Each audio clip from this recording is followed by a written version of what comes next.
The Middle East Council of Shopping Centers would like to thank this year's sponsors. Our associate sponsor, Dubai Association Center. Platinum sponsors, Cells Events and Afkar Lighting. Gold sponsors, Dalma Mall, Mall of Dilmunia, Salhiyya Real Estate Company, Blacklight Media, Tamdeen Group, Red Sea Mall, Abdullah Al Uthman Investments Company and Al Uthman Leisure and Tourism Company, Sahat Property Management Company, Life Investments and Property, Al Aswaq Management and Services. Silver sponsors, Unified Real Estate Development Company, Yardi Systems Limited, Kinan International Real Estate Development, CJSC, Retail Emotions, Granada Investment Center Establishment, Al Hokair Group, Shopper Track, Buzz Management and Marketing Consulting. Bronze sponsors, JLL, Blashiri Illumination, Sharjah Investment and Development Authority Shuruq, Expand Retail powered by 7 Data System, Dubai Retail, Retail Consulting Group SAL Offshore, V-Count, وبرج نهار مول الماجد Property. Official Airline Partner, Emirates. Official Exhibition Contractor, Kingsman Middle East. Technology Partner, Hypermedia. And Support Partners, Cityland Mall, the Asdif Group, Asdif Production Group, Crystal House Sharjah,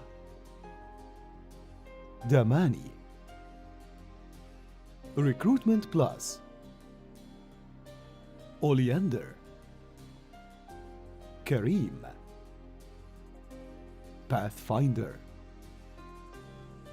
Shama, Gisa, Champion Digital, وأورنج Bed and Bath.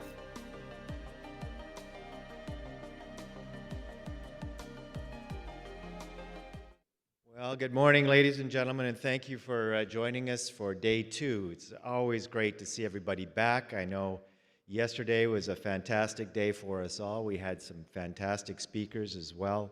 We learned a lot, we networked a lot, we shared a lot. So I think that our team has been quite successful in enabling all of these things that we want to try and do for all of you.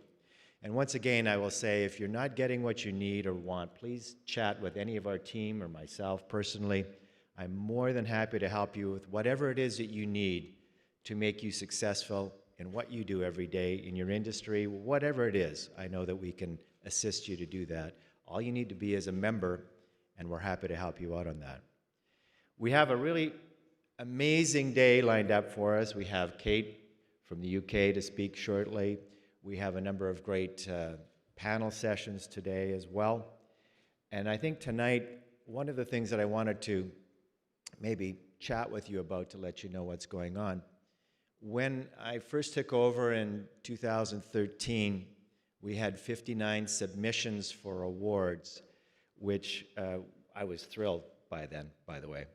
And this year, we received 171 submissions for awards, which was an amazing amount of submissions, and we thank you all for that support.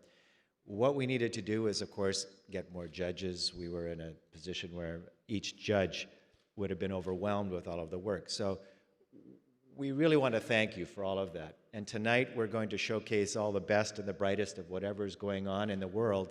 And we find now that what people are doing in this region is actually globally leading what's going on in the world. So we thank you for that.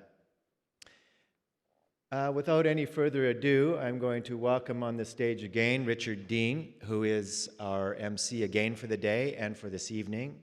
And thank you all for being here again. And Richard, I leave it to you to take over. Thanks very much. David, thank you very much indeed. What a fabulous day yesterday. Who was here yesterday? Most people were. 3 things I took away from it. Many things, but 3 in particular. Number 1, China leading the charge when it comes to facial recognition technology to learn more about consumers. Number 2, in the United States, American Eagle putting laundromats in its stores to sell jeans to American college students. And number 3, a vivid image from up on the screen, Tory Burch and the Shaloub Group here in Dubai using artificial intelligence in store to boost sales by 27%. And there's lots more of that to come today. We have got a focus on outlet malls. We'll be looking at project finance, Maca in particular, the retail scene there, and then finally tips on marketing. But our first presentation today, and I'm really looking forward to this one, is called The Renaissance of Physical Retail Space. And our speaker this morning is very well qualified to speak on this. Vend describes her as the world's 26th most influential professional in retail. Her day job is head of trends at Insider Trends, which is a leading London retail futures agency. Her clients, brands she's helped, include a who's who, Chanel, Galeries Lafayette, Marks & Spencer, Jaguar Land Rover, I could go on. And she talks one-on-one in the C-suite with the chief executives of Unilever, of L'Oreal, of House of Fraser, Hugo Boss, and so on. Ladies and gentlemen, please join me in welcoming our first speaker this morning, Kate Trotter. Thank you very much. Morning, Kate. Thank you. Good morning, everyone. I'm very pleased to see people at the front as well as at the back. You are my favorite already. So yeah, thank you for joining me. We're going to spend the next 45 minutes or so looking at, well, what we already know in a way, that retail space is definitely not dying, but its future is quite different to how it works today. So new futures for retail space. And we're going to do this with a bit of help from Sesame Street, but that will become clear later on. Now, when we're thinking about retail space, I don't think that the word store really helps us anymore. I think we need to think about retail space in a different way. I think it may help us better to think of retail space, perhaps more as a secret club, perhaps. Something that customers have to work hard to even learn that it exists. And then they have to work harder again to earn the right to be invited to a space like this. And by the way, I'm not saying that you need to have a club in an Arctic cave. This is just a metaphor. Don't worry, this isn't what the future of retail looks like. But we could also maybe think about the future of retail space as being more like a brand agency, perhaps. We can think about the value that you provide to your brands and maybe enhance that even further through space. And again, we don't have to think about space as a store. We could think about it perhaps, or it may be better to think about it even as a festival, something memorable, unique, and immersive, and also something that is very free and unrestrained. It can break away from the traditional structured format of the store that we're used to. And this, I have to say, I don't actually know which store this is, but almost that's the point. This could be any store around the world at this point in time. We now have the means with which we can break away from this. And I'm not saying that we can open up and free the retail experience because I just have a series of wacky thoughts. Actually, there are all sorts of technologies that are changing the retail experience and meaning that it can be freer. These are all systems and initiatives that we're used to. These are systems that take friction out of the experience. Of course, this is something that so many people talk about over and over. Just a handful of examples for you.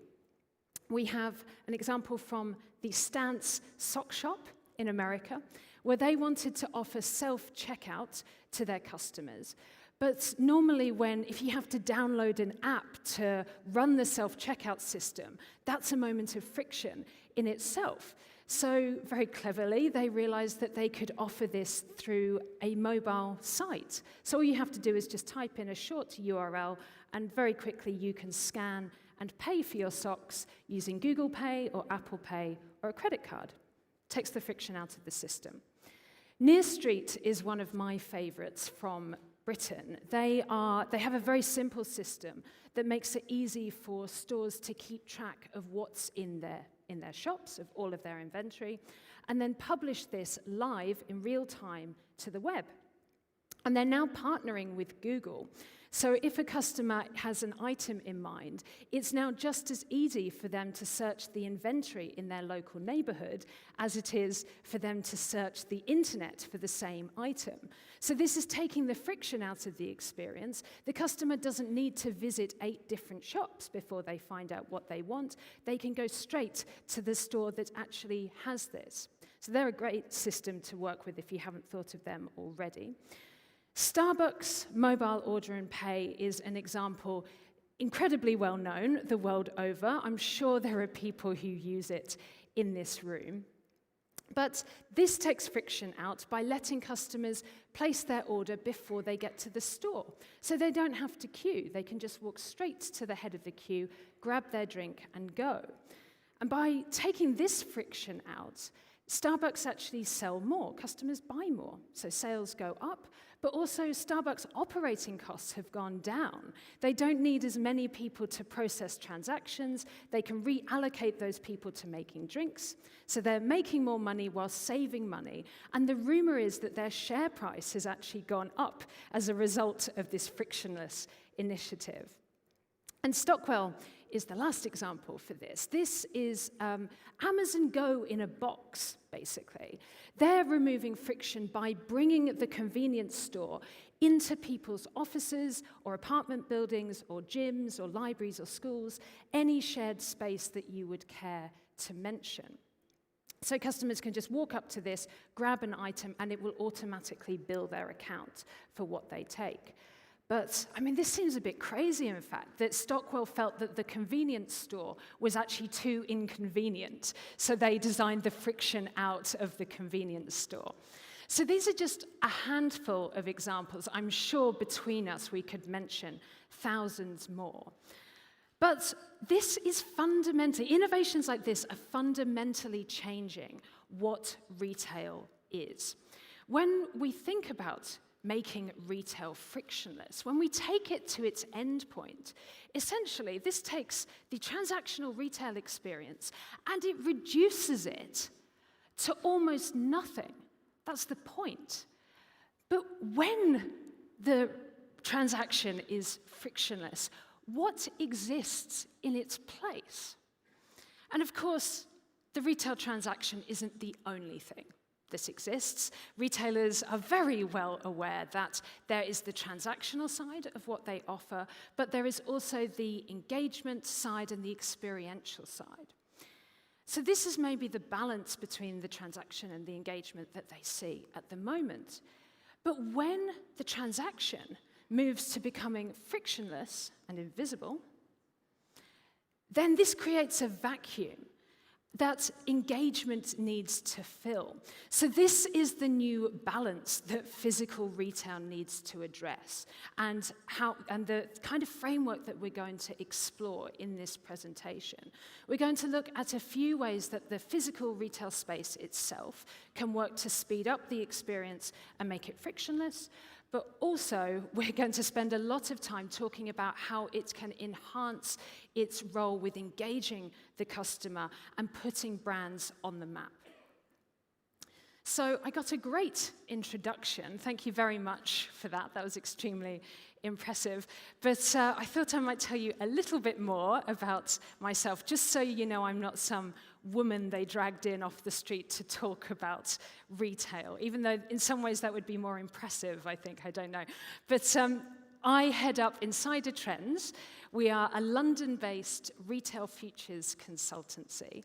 And I say we're London-based, but I actually haven't been in London for a while. I was presenting in Poland last week, and then I went straight to Colombia, and then I came straight here. So I spend a lot of time actually exploring the world, going into as many different retail spaces as I can, spaces that show the future of retail coming to life, and meeting interesting professionals like yourselves, and often interviewing people like you to get your opinion about what's coming next in retail. So a lot of what you see is actually stitched together little nuggets from what we learned through our conversations. So that's why we're called Insider Trends, that we blend this market research with our first-hand insights. And these are some of the clients that we work with, which we're pretty proud about, and it's a pleasure to be talking to you this morning. Now, we mentioned Sesame Street earlier. This presentation is being brought to you this morning by the letter E. I have 5 things to talk you through about the future of retail space related to the letter E. It's a little-known fact that Big Bird is actually a massive retail fan. The Counts checked all my data. Cookie Monster didn't do anything useful, but we'll talk about our 3 E's. So our first E, it's probably not much of a surprise that it's the ecosystem. We have to see the retail space as part of the ecosystem at this point. Now, we know that 87% of retail transactions or retail journeys now start online. And so it's not surprising when we think about this that global sales going through digital worldwide are growing so quickly. They're going to more than double between now and 2023. So when we look at this by itself, it does look a little bit daunting. It's going to grow to $6.5 trillion. But we need to put this in context. We can take these exact same figures and put them against the numbers for offline sales. And when we do this, it looks a lot more achievable, I suppose, or a lot less daunting. So right now, we know that online sales are 1/7 of the scale of offline, but even when they double, they're still only going to be less than 1/3 of offline sales. So this is an important slide because physical retail is not going anywhere, but it is going to change. And how it's going to change, the main driver in how it's going to change is we have to see it as part of a multifaceted, interconnected ecosystem. And just so you know, I will share all these slides with you at the end of the presentation. So feel free to take pictures, but you don't have to write things down frantically if you don't want to. So yes, this multi-connected ecosystem, we all know that these more sophisticated channels are coming online. And more than that, there are channels that were previously used just for marketing that are now being used for selling too. And even channels that we thought of as being dumb, things like packaging and catalogs, are now becoming interactive and shoppable through things like image recognition. So we have to see the space as part of this now. We have to weave all of these interactions together. We have to do this because, as I said, 87% of shoppers now start their journeys on digital channels. This proportion of people is increasing dramatically. It's up 22% on the year before. And the businesses that think in terms of ecosystems are winning big. They've observed that the customers who engage on multiple channels engage 23% more often with the ecosystem. Now, this means that you don't need to be worried about adding more channels to your ecosystem. If you add a channel, it's not going to take customers away from your store. It's actually going to bring 23% more people to the ecosystem overall. And more than that, we have more people, but we have more people spending more money as well. Multi-channel shoppers spend 3 times more than single-channel shoppers. So this is great for revenues, but also it's great to get free marketing. We know that omni-channel brands are much more likely to be recommended. I think this is linked to the fact that omni-channel ecosystems-driven brands essentially just offer a better customer experience. Whenever a customer thinks of them, they're there to communicate with them and support them in one way or another. So it's very natural why ecosystems retail works better. But we also need to think that when we think through ecosystems, we need to design, or we can design channels to play to their own strengths, to be designed in balance with each other. Each channel doesn't have to both engage the customer and sell unless you want it to.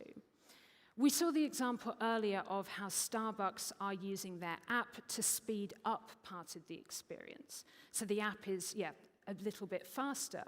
And because that's working so well, because that is making so much money for Starbucks, this is part of the reason why they can now afford to enhance their ecosystem in other ways, why they've decided to take the plunge and open 5 of these giant roasteries in different parts of the world where you can just buy a cup of coffee if you want. But this is really about making sure that the brand connects with customers, that when people are on holiday, they come in, they can see coffee beans being roasted, they can experience a coffee being brewed in a new way, or they can go on a tour of this space. So this is all about making Starbucks' passion for coffee blatantly apparent, to deepen the relationship with the customer. And then once they've reconnected with the customer, then when they're back at work and they're on their commute, the app that they're going to go to order their coffee is much more likely to be Starbucks. Now, I've got questions for you at the end of each little section to make sure that you can take as much from this as you possibly can. So for the retailers in the room, or questions for you to ask the retailer in your life, firstly, do you see your spaces as standalone spaces? Or do you see them as start, end, and midpoints in the customer journey? Or maybe all of those. And also, what technology can you use to optimize interactions elsewhere in your ecosystem? And therefore, how can you optimize space as a result? So we come to our second E, courtesy of Sesame Street. Our second E is that the space needs to be fully entwined with this ecosystem.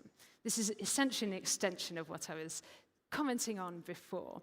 So we're seeing that brands now know that once they have invested in their digital channels and fulfillment of online orders, it's making them rethink their requirements for space. There are all sorts of brands doing this, but IKEA are quite an interesting example. Of course, very successfully retailing through giant stores all over the world for many decades. But now they have invested in digital, they can create stores that don't need to hold stock. And the point is that if IKEA can rethink their approach, then essentially anyone can. But because these spaces don't hold stock, they can be 2% of the size of the IKEA stores that we are very familiar with. Because these stores are 2% of the size, they can afford to be on really high footfall locations, in some of the busiest shopping streets all over the world. So this means it's very easy for customers to just drop in on their lunch break, talk to an assistant about a new kitchen, design it with the screens in the store, and then order it from the online site. So we're seeing many more stores interact with digital and reduce their store size, and then bring it into maybe commuter hubs or, higher footfall, much more expensive locations. Nordstrom is another business doing this. They're a department store who focus on fashion, really, for those of you who don't know. And they've observed that through a similar approach here, by having stores that don't hold stock, they have found that this means that, well, they've found that when customers engage across their stores and online, on average, they spend 5 times more, and more importantly, profitability per customer doubles. So again, anywhere you look, there's some fantastic data about the power of blending channels. So IKEA, Nordstrom are blending channels in quite a simple way, fitting more experience into space in a simple way. But we can use the latest technologies to enhance the experience that we give to customers in our small spaces. Magnet are one of the brands using, so they're another kitchen retailer actually, but they're a brand who are using virtual reality in a non-gimmicky way. This is a system that lets customers design their dream kitchen live in the store. They can sketch out the dimensions of their kitchen on an iPad. They can pick up 3D printed models of different kitchen units and place them on a screen. And as they place them down, you can see the units appear on the screen. She can then use the iPad to change the finish of the kitchen, and then she can put on a VR headset to step into that design in life size. So these are other ways that we can pack a huge amount of experience into a very, very small space to make retail very affordable. A number of brands are finding that when they make use of technology, though, they don't have to offer us an experience that feels high-tech. Instead, by embracing technology, this actually enables them to offer a more human experience than they've been able to before. So this is Alton Lane. They are a tailor with a difference. The difference is up there on the screen now. This is, well, instead of using a human tailor to measure your body, they use a series of Microsoft Kinect sensors in a frame. So instead of taking 90 minutes to take all your measurements, this takes about 30 seconds. And then the fact that they are using this technology transforms the retail experience overall. Of course, normally a customer would have to walk in and walk up and down aisles and aisles of items, working out what they wanted. If there was something that they liked the look of, they'd have to find out if it was in their size or not. The customer has to do a lot of work in that situation. But often when we apply technology, we can shrink the space, but also make it more tactile. So I think, yeah, you can see this picture of this chap just talking to the tailor about his fabric options. He doesn't have to go through rows and rows of items because he can just sit, relax, and pick out what he wants.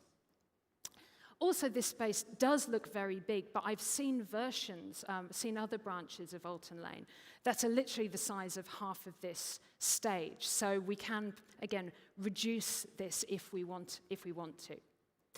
The other thing to say about Alton Lane is that once customers' bodies have been scanned, this optimizes the online journey too. Of course, if customers don't put on or lose huge amounts of weight, their scan can be saved, and they can then order the clothing from anywhere in the world, knowing that it's going to fit. So this scan optimizes every part of the journey.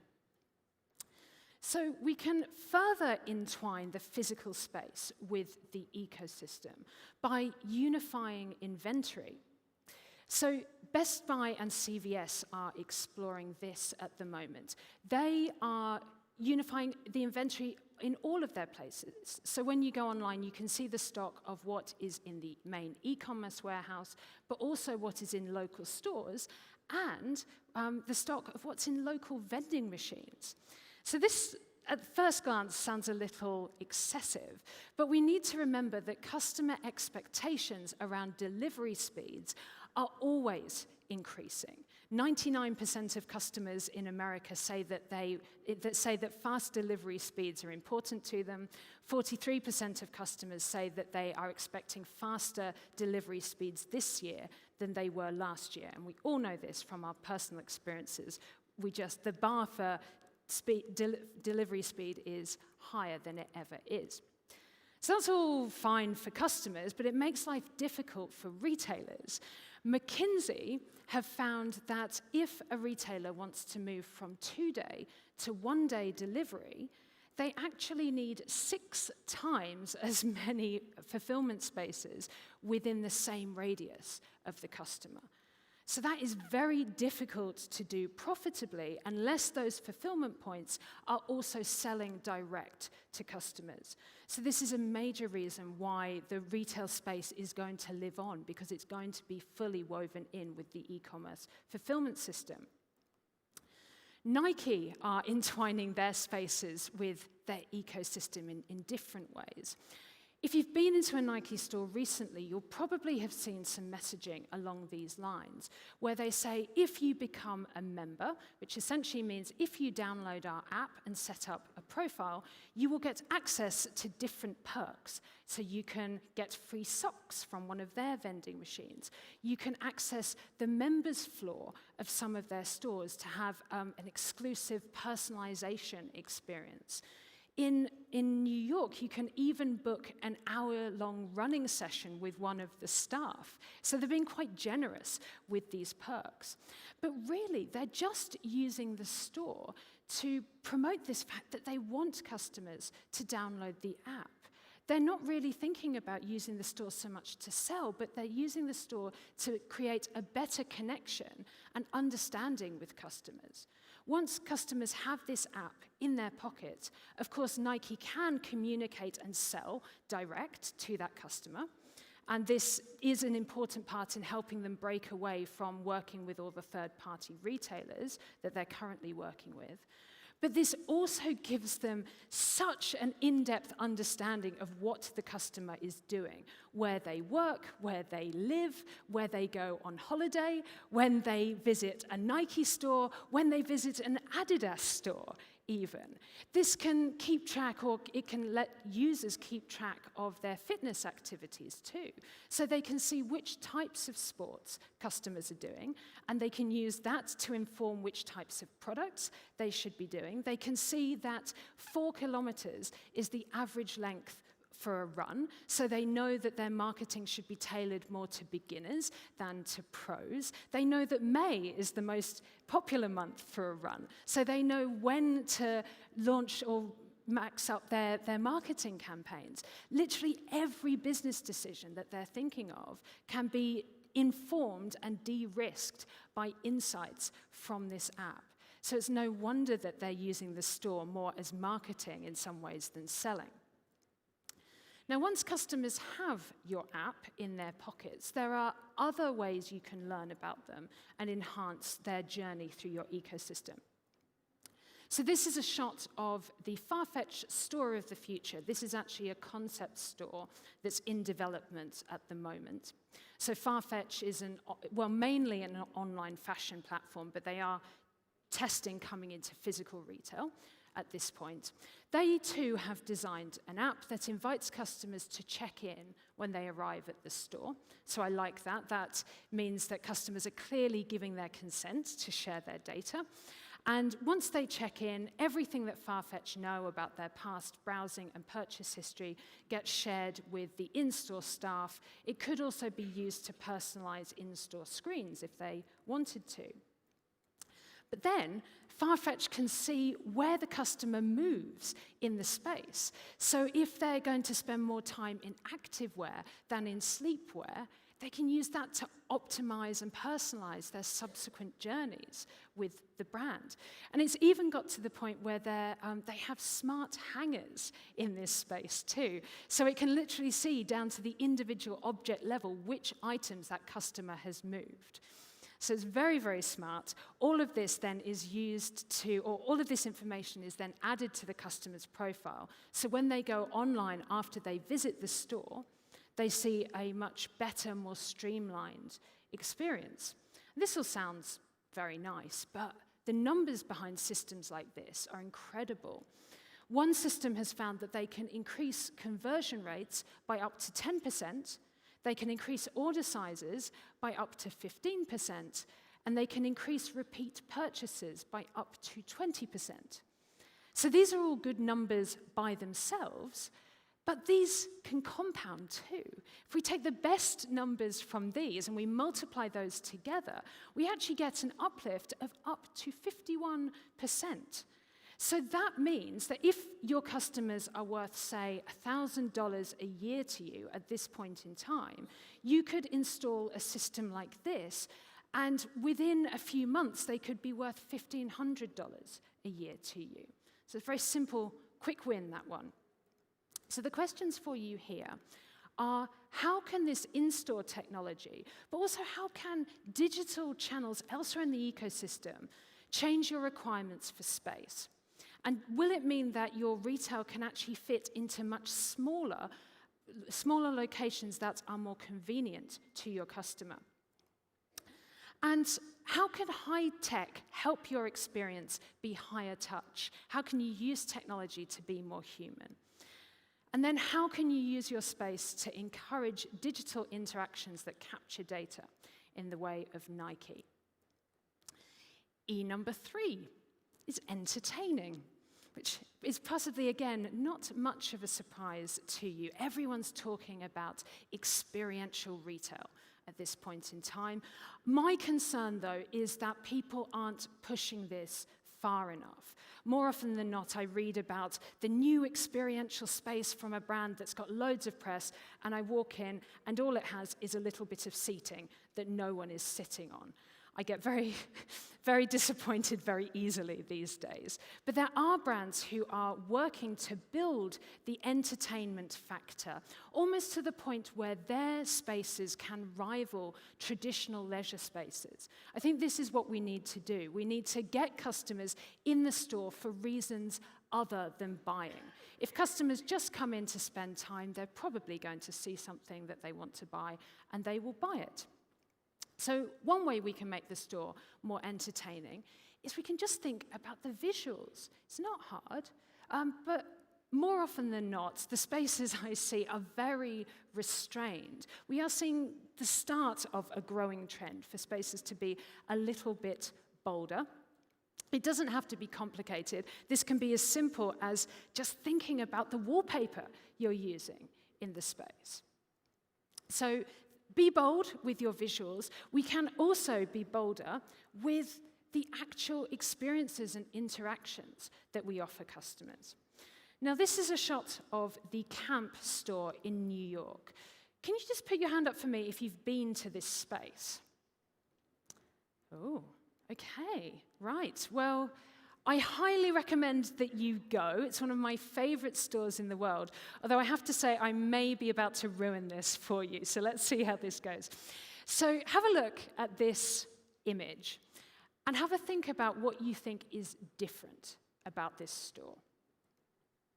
Maybe most people I ask this question to can't really see much that's different, but just keep your eye on this shelf in the background, because this is what happens when you approach that shelf.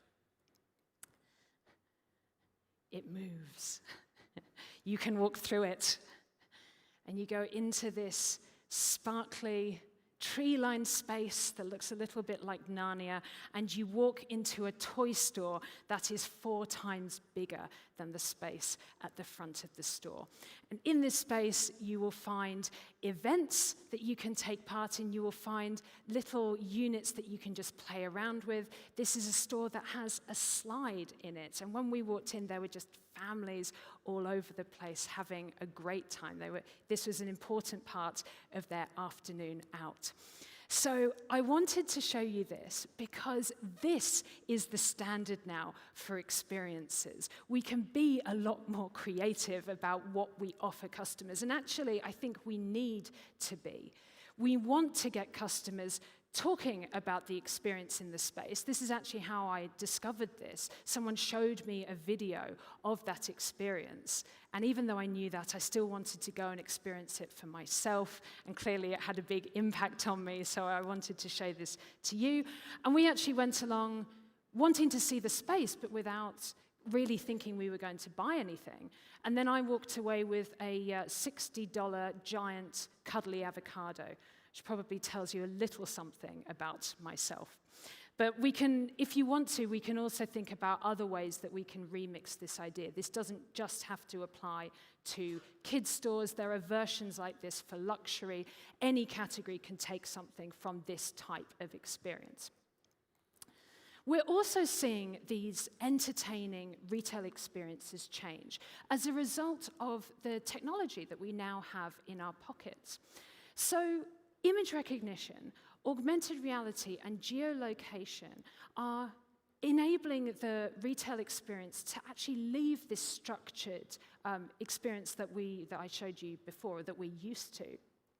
This is just an example of some image recognition. This is a magazine from Net-a-Porter, an online fashion brand, who print their own magazine, but they also make it interactive and shoppable. So if a customer sees something they like, they can just pull out their phone, scan an item, and then go on to buy it instantly. And of course, with the growth of Google Lens, customers are getting much more familiar with systems like this. Also, they're more affordable to execute than you might think. There are free tools that will let you offer a very similar experience to this. So, image recognition is one driver behind a trend that we're quite excited to observe at this point, and this is the shoppable festival.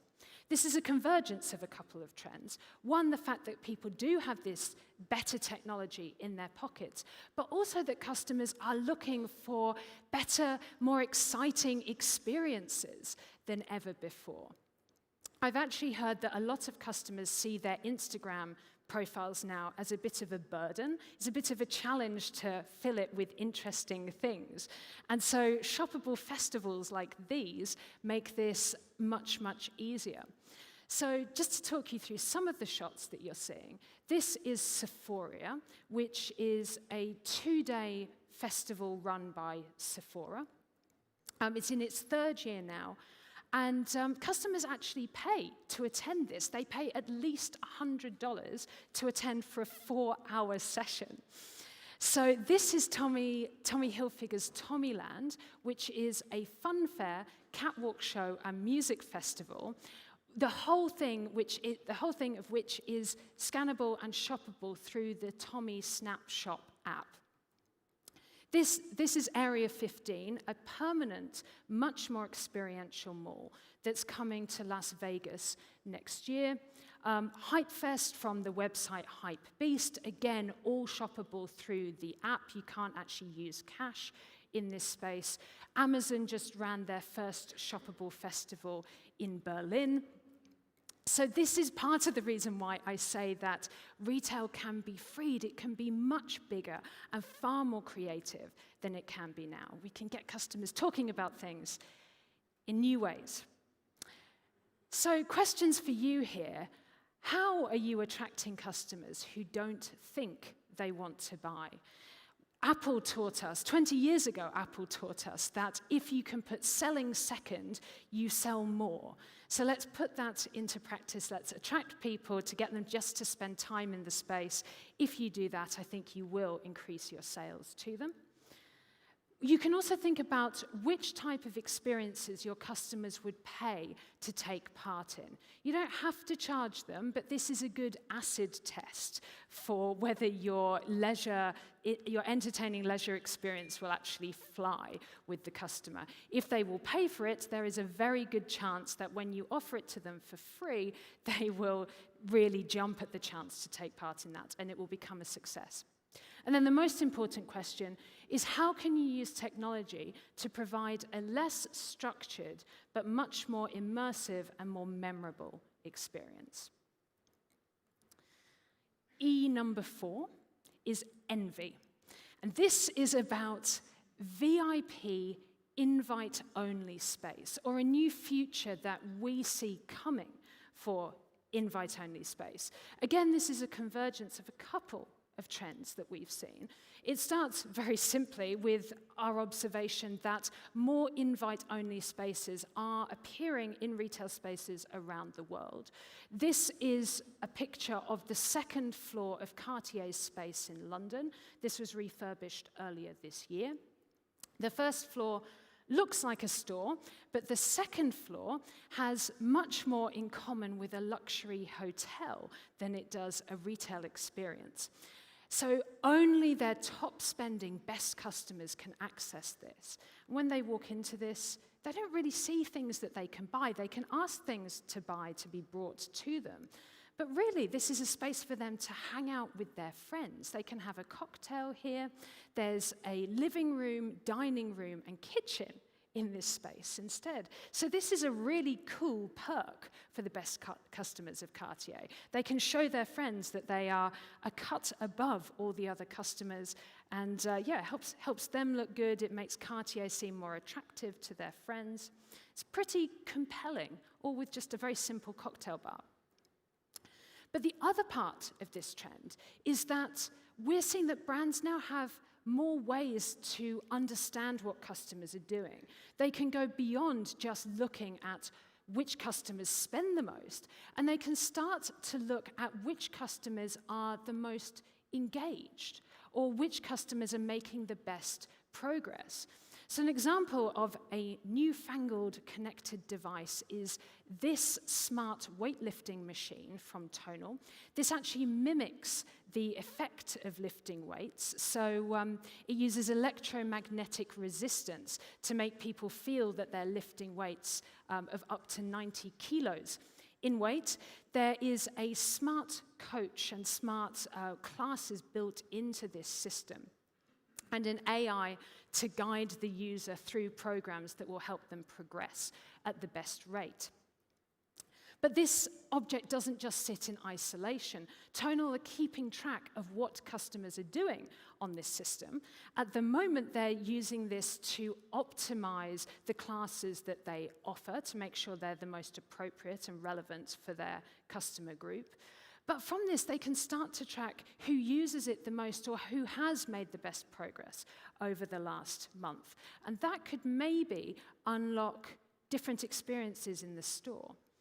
Tommy Hilfiger is another brand thinking about unlocking engagement through connected devices in interesting ways. These are some shots of their range of smart connected clothing. The clothes have a chip in them that can be paired with a phone.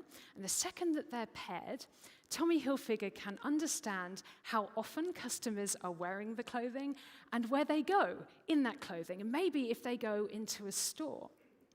Now, if you don't trust the brand here, this is hugely creepy and inappropriate. Normally, this is the point where people get very concerned, and I completely agree. But we have to imagine that there will soon be brands that do well to earn customers' trust, that customers are excited to interact more with, and they will actually jump at the chance to interact and be tracked in this way. So this opens up a completely different type of engagement away from the store. Tommy Hilfiger can set challenges for customers that they can start to complete and engage with the brand in a different way. And I do think this is amazing. I'm such a fan of what Tommy are doing retail-wise, but it always amazes me how terrible the clothes are anyway. So we need to take these connected devices and we can use that, we can combine that with these VIP invite-only spaces that are appearing around the world. These are just a few more shots of different ones that we've seen. The Hyundai libraries in Seoul, which you can see here, just give people access if they have a Hyundai credit card. So it's really, really simple. The Ralph Lauren Palace, which you'll see in just a minute, again, only grants access to the people who spend the most. But very possibly, going forward, brands can combine this in a more sophisticated way to open up how they interact with brands. So that's the Ralph Lauren Palace. So how can you use space as an incentive to get people interacting rather than spending? It may well be that your top spending customers tomorrow are simply your most passionate fans today. So you can start to identify and reward those people now in new ways. And how can you use space and digital to relate to the customer in new ways away from the space? It gives us new possibilities. Now, our last E is earning. Not Bert and Ernie, but earning as in money. And this is about flipping the business model. Of course, we all know, and this is actually, about third-party retailing. So it's very clear to all of us that it does not make sense to sell the same items that a customer can buy online elsewhere for less money. That is a mug's game. But there are some brands now who are really looking at the value that they provide. And they're realizing that as third-party retailers, the value actually lies in the fact that they have a connection with a customer base, often a very dedicated customer base. And so if that is the value, they've realized that actually that is what they should be selling, and they should be selling it to the brands that they stock, instead of just buying things, marking them up, and hopefully making some money on selling those on. They're kind of reversing this. So we're seeing more and more spaces pop up that are just renting space, renting part of their store to different brands. Showfields is certainly one of these brands, but they've taken this one step further. Their ground floor is just a space of different brand showcases. They do sell from the space, but actually they don't care what they sell. They're just renting out these little units. But further, elsewhere in the space, on the higher levels, the store has, or the space rather, has more in common with an immersive theatre exhibit or one of those shoppable festivals that we were looking at, more than a traditional store. So they've made it a place that people can actually come and hang out with their friends, discover new brands, and meet the makers behind this to make it much more exciting. So it's adding an extra dimension to shopping alongside changing this business model. Beta is probably an example you know, but I'm still yet to find a brand that truly beats what they do. Again, they rent space to up-and-coming gadget brands. They're now branching out. They're soon going to launch a version called Forum, which caters to fashion and lifestyle brands. And what makes Beta special is that they've realized that they can enhance the value that they provide to these brands. So alongside selling them space, they also sell them insights. They understand that these startups often aren't getting a huge amount of understanding about what customers want from their own limited website. And so this is one of the major benefits of why they would rent space from Beta. So all around the space, there are little cameras that keep track of where customers go. They can give the brands access, or they give them access to a back-end space in the Beta website. So they can log in and see how many people have walked past their display, how many people stopped and looked, and how many people bought. So that's great qualitative information. Where it gets much more exciting is on the qualitative side, because these brands can phone up any of the stores that they're stocked in at any time and have a chat to a staff member. They can find out which the most frequent misunderstandings are around their product, and so they can use that to address entire marketing campaigns if they want. They can find out the most frequently asked questions to improve their customer service, and they can find out why customers prefer the red widget to the blue widget. So these are all insights that don't just improve the brand's performance in Beta's space, they can be applied to everything that brand is doing, wherever they sell. So that's really what Beta is selling. And Wolf & Badger takes another spin on selling space to, well, not brands in this case, they rent space to up-and-coming young designers. It's kind of like a department store with a difference. They sell fashion and design, art, craft from these young designers. But they've realized that they should be acting more like a platform for these young designers. They have a view of the industry that these designers don't yet have, and they can make that part of their appeal. This is becoming more important as other retailers are moving into this space and competing for these designers' attention. So as part of their offer, they have marketing and creative people who can help these designers take their product to the next level. So they can work out how they should be marketing it, where they should be marketing it. They can help the designers be introduced to journalists or bloggers. So this is more like a talent agency that just so happens to have retail spaces that can promote and sell to customers than a retail space that rents things. So different ways we can expand the use of retail space. So here, what is the real value that you provide to the brands that you stock? When you realize that, how can you charge for that value? And how can you further enhance your services in that space? Okay, so that is pretty much all we have time for, but just a few final thoughts for you. Hopefully we are all in agreement that we have to see physical space as part of this very rich and varied, interconnected ecosystem. And as a result, because there are so many frictionless or opportunities for frictionless retail in it, this is now the balance that we need to address. We can offer frictionless experiences in our retail space, but the customer won't really experience those when they work really well. We have to instead engage them through these much bigger, richer experiences. We can find out if our spaces are working as hard as they can by measuring them against this quick checklist. We can ask if they are part of the ecosystem. And more than this, are they fully entwined with that ecosystem?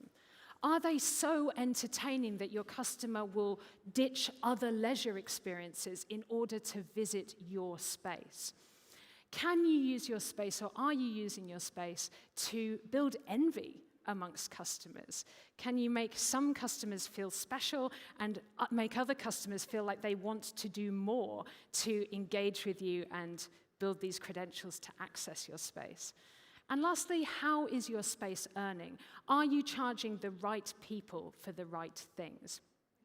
And I think if you can address this, maybe rethink or brainstorm your space with this in mind.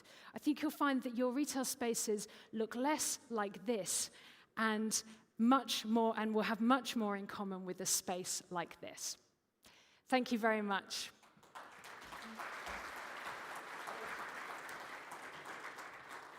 Thanks. Thank you very much indeed for that, Kate. I'll let you sit down now because I know Okay. you're going to be back up here later on Yep. taking some questions as part of a panel discussion. So I Sure. appreciate your time, but you are free to go and grab yourself a cup of coffee, or if you're the cookie monster, perhaps a biscuit. Now, we turn our attention next to outlet malls.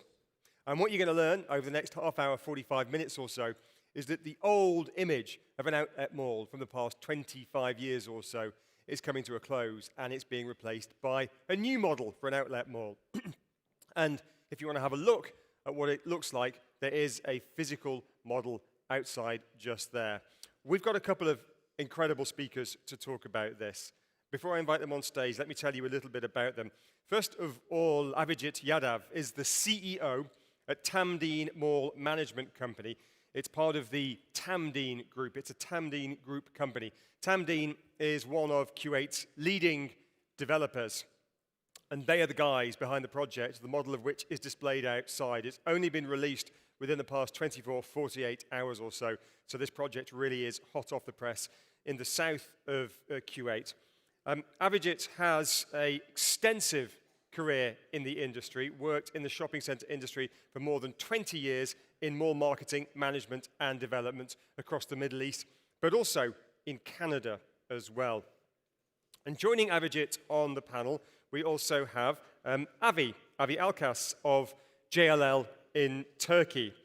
JLL has more than 600, at the last count I could see, staff across Turkey. It was actually a company that Avi himself founded and was bought out by JLL just over a decade ago in Turkey. And again, he has widespread experience in the shopping mall industry, not just as a consultant, as he is now, but also as an operator of malls, including one of Turkey's oldest malls and oldest outlet malls. Please join me in welcoming to the stage. First of all, Avijit Yadav, please join me on stage.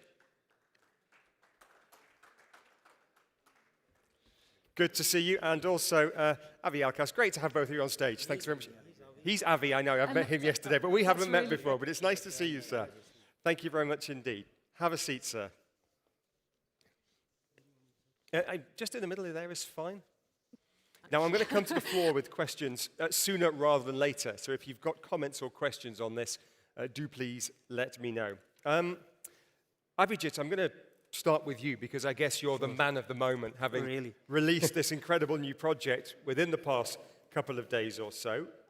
Tell us about Al Karam, which is the new mall in the south of Kuwait that you've just unveiled. You're describing it as a, quote, hybrid outlet mall. So to tell us more. Well, thank you so much. Before I start, I'd just like to quote somebody who spoke at the ICSC conference in Barcelona recently, where he says that customers want it all, and the future outlets, he added, should be poetic. Right? Poetic. Should be poetic. Outlets have done phenomenally well in the past, and they continue to do well. But, we've been researching our project for the last 5 years, and we find that, in our research with customers, that the customers today, they want it all. They want the value, they want the luxury brands at a value, they want the F&B, they want it to be novel, they want it to be exciting, they want things which are local, not necessarily global, they want the experience, they want the entertainment, so, they want it all. And outlets have traditionally offered a very significant value in shopping. But there is a shift away from shopping to experience. And people are not really into owning products as much as it was in the future, as in the past, sorry. So we actually took that, the great value that customers want and the phenomenal experience that they derive, and we put it together. And we said, this is what we actually call the hybrid outlet mall. And we based this hybrid outlet mall on 5 pillars. Great value through outlets, F&B, novel F&B, entertainment, exhibitions and large format events, and leisure. And that's what we bring together in this project. And when I was having a chat with Avi the other day, he was also talking about the future belonging to the hybrid format rather than just a regular outlet mall. Because the days of just going and shopping and getting great value are kind of fading away. And I quote again, if you look at one of the latest outlets that opened up in New York, the Empire Outlets, 26 of the 75 stores are still vacant. Because at the end of it, you also have to figure out, beyond the outlet, what is it that you're going to add beyond the outlet, which is going to make customers want to keep coming back. So in terms of this, customers wanting it all, and I read a quote from your chairman, Mohammed Al-Marzouk, just yesterday about this new mall. So we have to serve a changing customer who wants great value and heightened experience. But can customers really have that? And can mall operators really deliver that? Because it's expensive, isn't it? There's a reason that outlet malls have tended not to have ski slopes and fountains. And it's because you're selling at a lower price point, the margins tend to be lower. There just isn't the budget to spend on lavish fit-outs, is there? I mean, you sent me some notes talking about this. Yes, so you're aware of it? We are aware of it. It's a challenge. But, a recent report by McKinsey actually talks about this thing. Given the new reality, there are 2 things that need to be done by mall operators. One is we need to have a new proposition. And from our point of view, the hybrid outlet is this proposition. And the second thing is there has to be a relentless pursuit of productivity.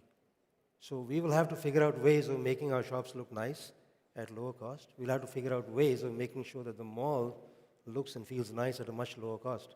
So there has to be a kind of a drive in that direction also, because it is a challenge, like you said. You can have a great experience, but it's going to cost you money. Okay, let's have a show of hands here. A straw poll, an unscientific straw poll. Who thinks it's possible that customers really can have great value and also a heightened experience, and the mall operator can still make a buck? Who thinks that's possible? Raise your hands. And who thinks it's not possible? You can't have all of those things. Mohammed, thank you very much. Mohammed raises his hand on both fronts. Yes.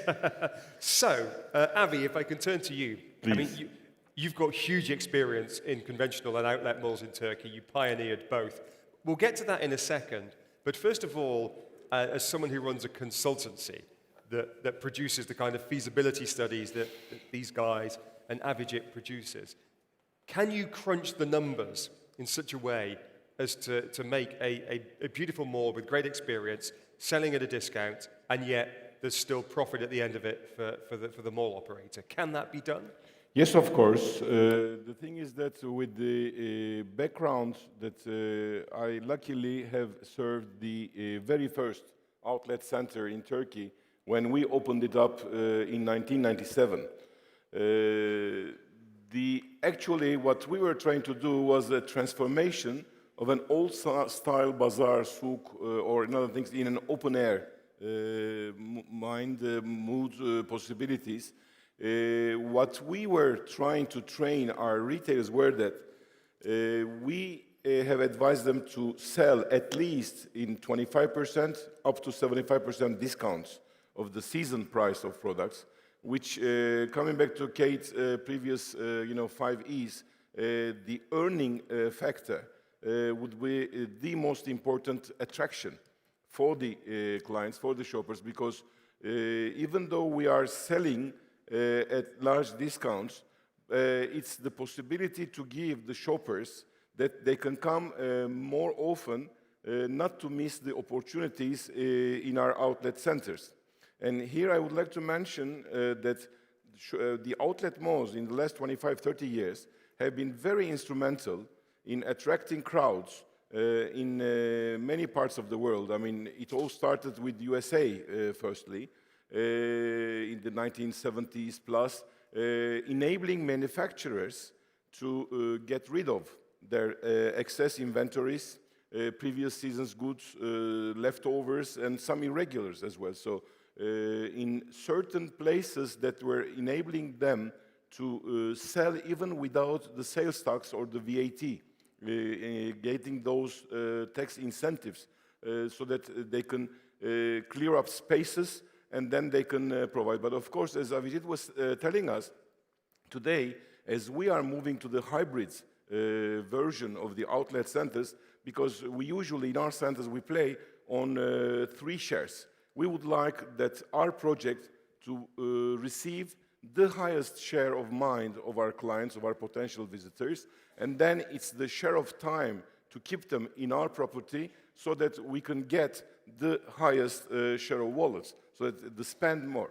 And in the outlet format, especially for luxury brands, for high-priced goods that some people cannot afford, when they can get at the price of 1 shirt, 3 shirts, to make them come again and again, and enabling them to reach that status point of wearing that brand or using that item, what we saw that to keep them longer and to keep them coming back again, we needed to add up the entertainment, the F&B units into that. And then, of course, even the supermarkets.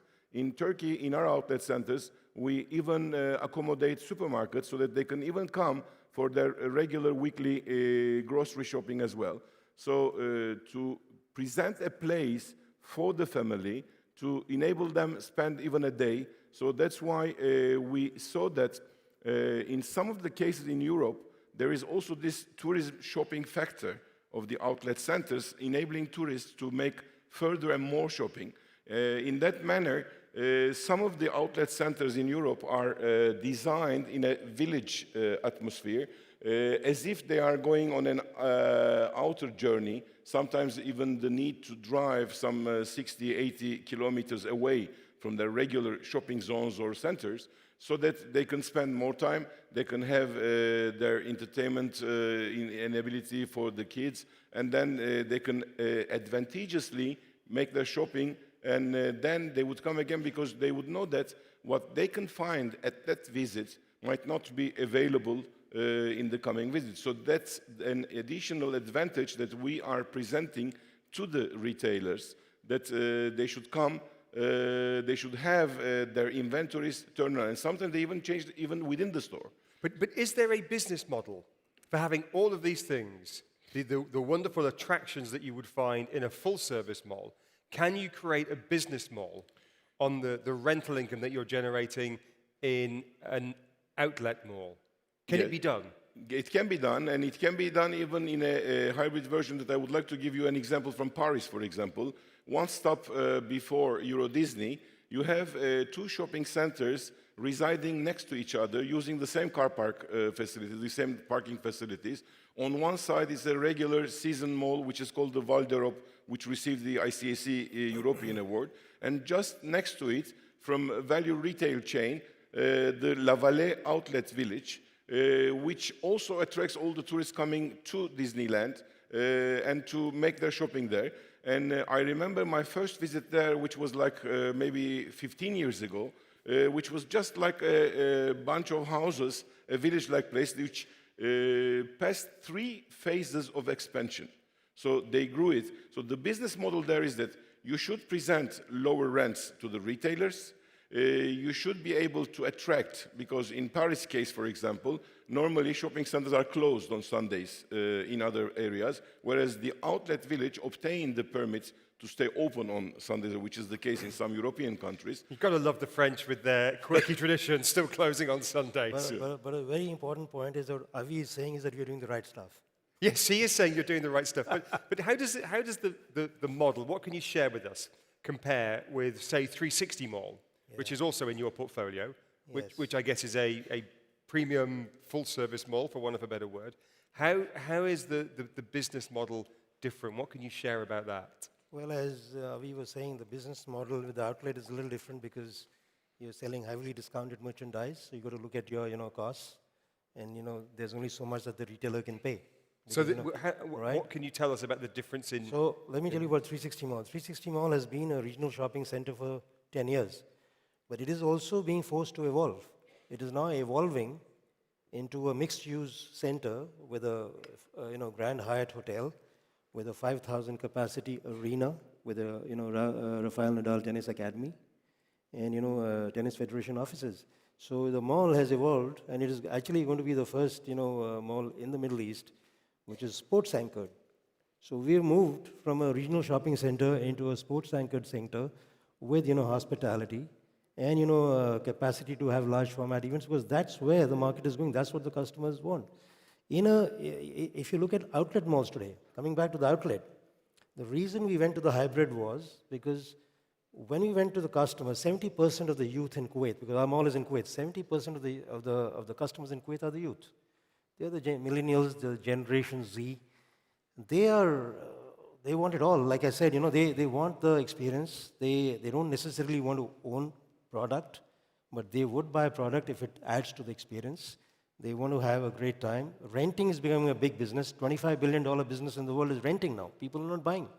So how do I make them buy? How do I make them spend time? How do I make them, get into that mood is where the hybrid format comes in. There is a mall in the UK called Essex Outlets. They have rebranded to Essex Experience. They've added in a beer brewery. They've added in cinemas. They don't need to do that unless there's a reason, because the customers who are coming and they're bored of just coming for shopping. They want to, because the essential requirement is the experience. And there are malls like the American Dream, which is focusing on entertainment. 45 to 50% of their gross leasable area is going into entertainment. I'm saying, and there are malls like outlet malls which are focusing on the value. I think we need to bring things together and give the customer what the customer wants. And in this mall that we have outside, the model is outside, we are building in space. In Kuwait, we have a lot of subcultures. People want to have, like the photographers, they have their own community. They want to do things, We have the architects, we have the foodies. We created space for them where they can come and do their thing in the mall because they want space. So we are going to give them space at a very much reduced fee so that they can come to the mall and experience and create their own experiences in the mall. We have a 900-boat marina in front of our mall. So that's going to add to the leisure experience. We have a 1.25-kilometer boardwalk. We have an amphitheater. We have performing fountains. This is not the regular format of an outlet mall. So, and that's going to be free to experience, isn't it? It's free to experience. So if you look at Sawgrass Mills in the States, it's the third most popular mall in the United States of America. It's a kind of a hybrid format. Yeah.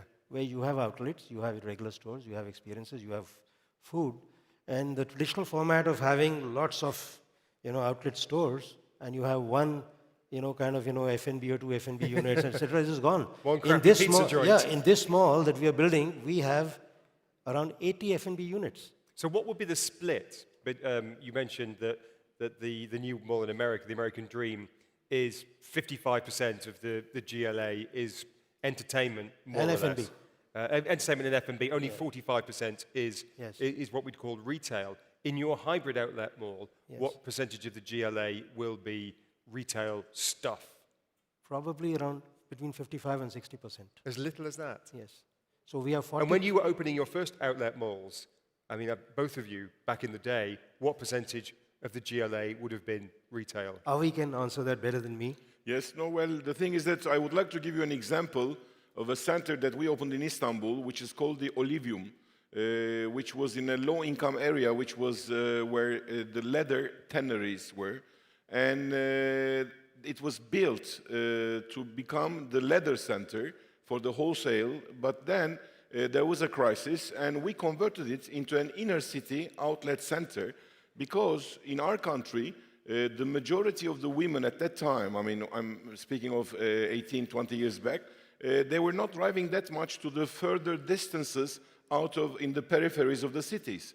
So what we did is that we created a hybrid outlet center within the city, multi-floor, 4 floors of a building, and in that perspective, we gave something like 45% to supermarket, food court, cinemas, and then the 55% was only for ready-to-wear accessories which were sold at outlet prices. But of course, the bread in the supermarket was sold at regular prices. But it was, again, a supermarket of not a very expensive one, but a moderate-priced one. So the percentages would go up, as you say, in the American Dream, the recent one in New Jersey.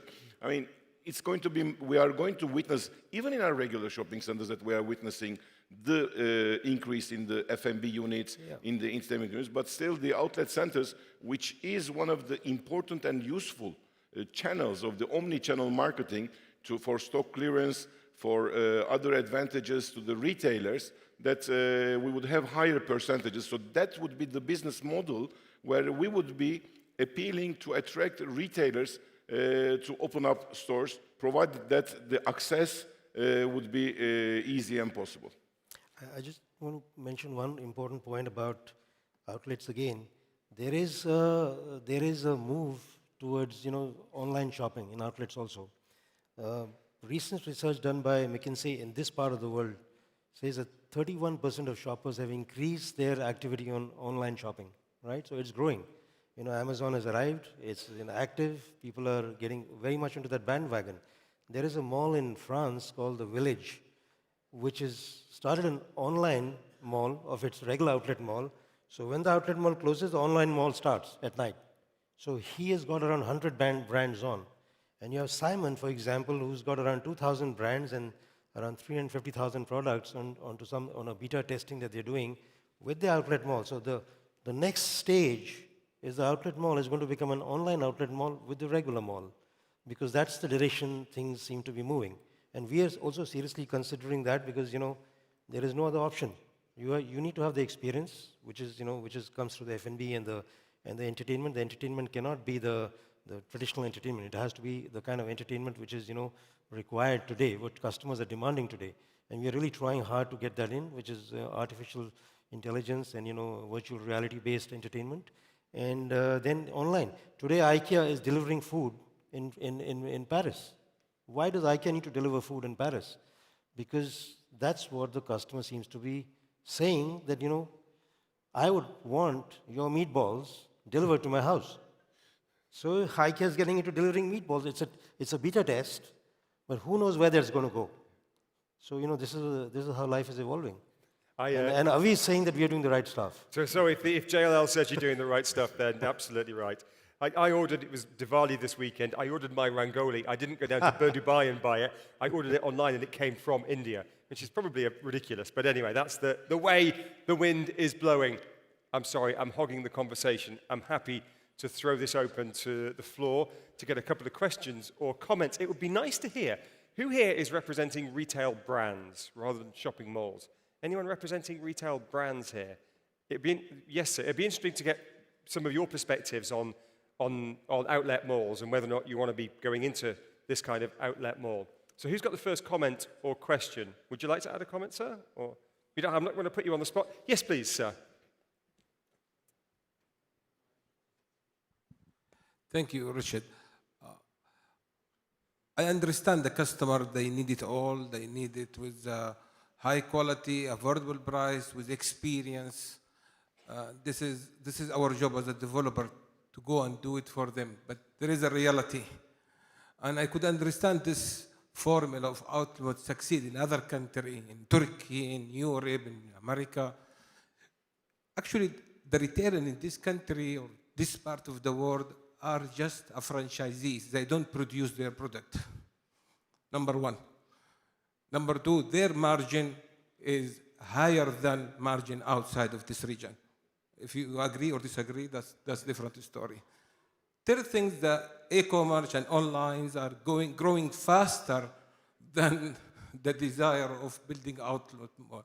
How are you going to go up beyond this problem? Have you done a survey with a retailer here in the country, their appetite to open an outlet where their mother company are competing online and selling Nike online from India or China cheaper than your stores? How are you going to handle that? And they are happy to open an outlet mall, outlet store for them, where their margin also going to drop?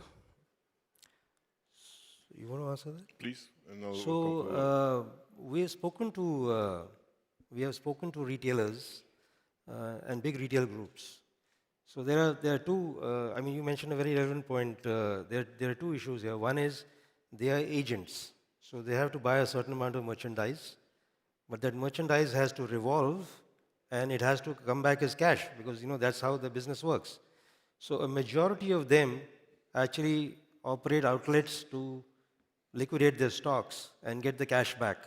And there's a certain percentage drop, which is a problem for us because as they drop the prices, there's only so much rent that can be paid. So it becomes difficult. So it's a very tight situation over there. But they're allowed to buy a certain percentage of the merchandise as outlet merchandise. But typically that is a very low percentage because they make lesser money on that, so there is an issue. And so they prefer to sort of buy full price merchandise, and then if there's an overstock, they transfer it. The model seems to be working well in the UAE. We have had long discussions with the people who run those malls to get a first-hand feel. Plus, we've done research. We've been researching this for around 5 years now, and we feel that there is a strong demand. We have been having meetings over the last 1.5 days, and there is a very strong, a very positive feedback that we've got saying that yes, we are interested. There are retailers who come up to us and said, well, I'll take 12,000 meters, but I want to have a first look at where I'm going to go in. So there is a demand, but the key point is the experience. There are retailers who actually do outlet stores. 70% of the merchandise that they get into those stores are outlet merchandise. They manufacture for outlet, but there are only a few of them. There are not too many of them, and we are hoping that is going to grow in the future. The problem, as you mentioned, comes down to, well, that is the amount of money they can afford for rents, and that's where the challenge is, as David was talking about. How do you make this whole thing work? How do you get those rents? So that's the challenge that we are facing right now, and that's what we are working with retailers to see how we're going to make it work. And as I said in the beginning, the whole thing is you need to have a new proposition. At the same time, there has to be a relentless drive for productivity in terms of your operations, in terms of how do you sort of make sure that the outlet fit-outs look fine, and the retailer doesn't have to pay too much, the landlord doesn't have to pay capex, and at the same time, how do you make your mall look nice and experiential without spending too much of money? So it is a challenge. You're right, it is a challenge, and we're dealing with it. But there is certainly an interest from the agents because they have to turn the stock over and get the cash back. If I can add up one point quickly, the manufacturers are also after this format. For example, Nike has even a separate organization for the outlet operations. And in the Nike stores, Nike outlet, factory outlet stores, you can create even bigger spaces dumping all the inventory, clearing up all stocks. That's why the margins, even though might be lower in product base, but turnover-wise, you can sell more quantities, and that is the advantage, that is the value proposition to the clients, that when they will come with big bags. That's why, usually in many outlet centers, you even sell some special luggages, trunks, so that you make all your shopping, and then you even put in the newly bought suitcase or whatever that you would buy there. Now, another advantage that the outlet industry would propose to the retailers would be the click and collect options, because the delivery costs are still very high. Now, the marketplaces, the e-commerce marketplaces could not solve yet the delivery thing, because many of the clients are ordering, instead of buying one shoe, they are ordering 5 shoes, 6 shoes, trying at home and sending back the 5 shoes while buying one. And that is creating extra expenses on the retailer. That's why if they can buy online and get the delivery in-store, in the physical places, if we can marry the physical place to the digital shopping, then the sales consultants on the place would be able to sell even more, so increasing the total sales turnover. So I do believe that the industry will go to that direction by keeping them longer, by providing them more selection, and in better prices, of course. That's the advantage. The earnings in price would be the huge advantage. We only have a couple of minutes left. I'm happy to take 2 or 3 more questions. If you've got a question, just raise your hand, so I'll come to you quite quickly. Thank you, sir. I'll definitely come to you. I don't want to miss anyone out. Okay, if we can have your question. And if I can ask the panelists to keep your answers quite concise, because we only have a couple of minutes left. Thank you. Thank you for the insightful session. My question is about, is there an international formula that distribute the gross leasable area among the normal mall, the standard malls, and the outlet malls? Is it like 80-20 or something like that? And what do you see where we are right now in terms of this split of the gross leasable area nowadays and like in 3 or 5 years? Thank you. How you want to answer that? Well, we try to keep the advantage of using open air space as much as possible, if the climate permits, of course. And that's why making more advantage in the open air car park instead of multi-floor indoor car parks to make the construction cheaper. Because the gimmick in the outlet center industry would be to have quickly to build, cheaper to finish construction. That's why we would like to have a better percentage in terms of the construction area, if that is the question, if I catch you rightly, or is it the breakdown between the regular malls and the outlet malls?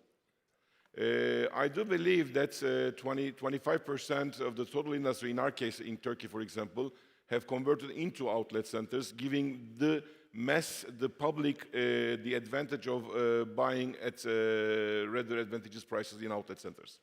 If we look at the cost of construction of outlet versus conventional mall, for want of a better word, traditionally, what was the difference? And for a hybrid mall, what will be the difference? For example, is the cost per square meter of construction 20% less for an outlet mall, or 30% less, or 10% less, or maybe it's the same?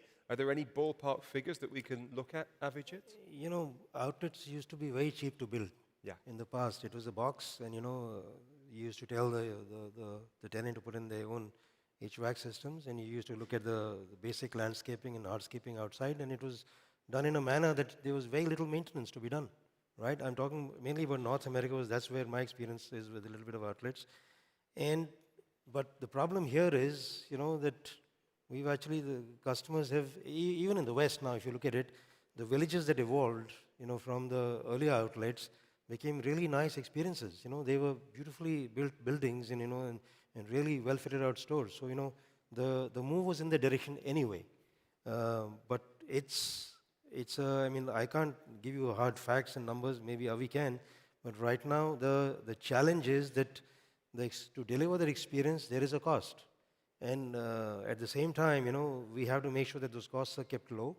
and we make sure that there is the right balance with the investor, the tenant paying their share of the cost, and we're able to deliver the experience. So I would say that with enclosed malls that we have, the mall that we're building is an enclosed mall. We have 70,000 square meters of landscaping. It's not going to be easy to manage that. But at the same time, for example, the marina is a third-party operator, so we don't have that cost. Okay. So we'll have to find ways and means of sort of making sure that there are costs which are allocated to certain uses, which are not ours. But there are significant costs, and we have to figure out ways of managing them. Could you put a figure on that? Maybe from your project management business at JLL, you'll look at these things. What we can say is that if the cost of building a regular mall, conventional mall, would be 100, the outlet center can go down as low as 60, 55%. If you would add up experiential, features or better decoration and other things, then you would still be 25, 30% less than the convention center. Yes. That's on a rough figure. But at the same time, you have to look at the commercials coming in, because they're also going to be lesser than what you would probably get. Yes, of course, yes. So that's where the challenge is. 30 seconds, maybe 60 seconds on location. You're in the south of Kuwait, which is a new up-and-coming area. It's not Kuwait City. Traditionally, outlet malls have tended to be out of town, notwithstanding your example, Avi, of the downtown one you mentioned. Tell me about the location of this mall and why you think it can work. Well, it's, like you said, it's in the south of Kuwait. That's an area which is really coming up. And we believe that, where the road goes, there is commercialization. And where there's commercialization, people come. We right now have 4 cities which are under development in the south of Kuwait. The city that in which this mall is located is called Sabah Al Ahmed Sea City. That is the size of Manhattan, right? And it's going to have around 35,000 dwellings of very high net worth individuals. We have another city coming up close by, which has got another, 35 to 40,000 dwellings. There's a third city which is under construction with around 15 or 20,000 dwellings. There are schools coming up, mosques coming up, and this is all happening between now and 2023. So there's a lot of development happening, and there's only one big commercial center over there, which is this mall. So we believe that we would be the main commercial center servicing these 3 or 4 cities which are close by. And servicing also Kuwait City, servicing Yes. Saudi Arabia, maybe even Basra potentially? We have around 2.5 to 2.6 million visitors from Saudi Arabia who come in by road into Kuwait. And this road is very close to where our mall is. Just 5 kilometers off the road is our mall. Okay. So we are going to be actually marketing this mall quite aggressively in Saudi Arabia also. Because, a lot of Saudis come into Kuwait and, they are coming in, we want them to stop, and when they're going back, we'd want them to stop. So in phase 2 of this project, we're actually building in a resort next to this mall to cater to this audience. And only a short flight from Istanbul as Yes. well. So I'm sure Avi will be there to join you. We'll have to leave it there, gents. Really appreciate your time. That was a fascinating discussion. Let's show our appreciation. Abhijit Yadav, the CEO at Tamdeen Mall Management Company. Thanks very much Thank indeed. you very much. And also Avi Alkas of JLL. Really Thank you very appreciate much. your time, Nice gents. meeting you. That was a fascinating very chat, much. and I'm sure it will continue Avi. over lunch and perhaps dinner this evening. Now, we move on from outlet malls, as promised, to finance. We've got a couple of cracking speakers on here, but I'm not going to be moderating this one. Given that this is the serious business of finance, we've decided to get a serious moderator. So would you please welcome to the stage Mr. David McAdam, a man who's crunched the numbers on many a shopping mall development in his lifetime before he was running excellent conferences. Thank you very much. I'll leave you to introduce your All right, panelists. great. Thank you.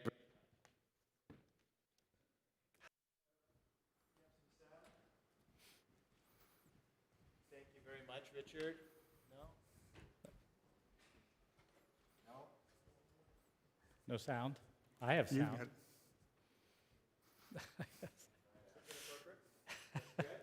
Green light's on.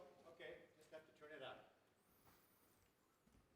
Robert, welcome. Thank you. Thank you Pleasure very to much. have you here. David, thank you. Thank Pleasure you. to have you here. Great to be here. I know you're going to introduce yourselves. First of all, I'd like to say that part of our challenge that we're faced with in the region has at times been one of a financial challenge. The challenge is, thank you. The challenge is that we would like to expand the retail footprint as a shopping center owner. The other thing is that we'd like to do it and expand into multiple locations. And the gentlemen that we have on stage today are coming to us from the United States, from Kansas City. They have a very successful business that enables through Rayan, who's in the office, in the office here, in the room with us here as well. And what we can do is help you to facilitate your business with the American content, which we all enjoy, largely with food and beverage, but other projects and products as well.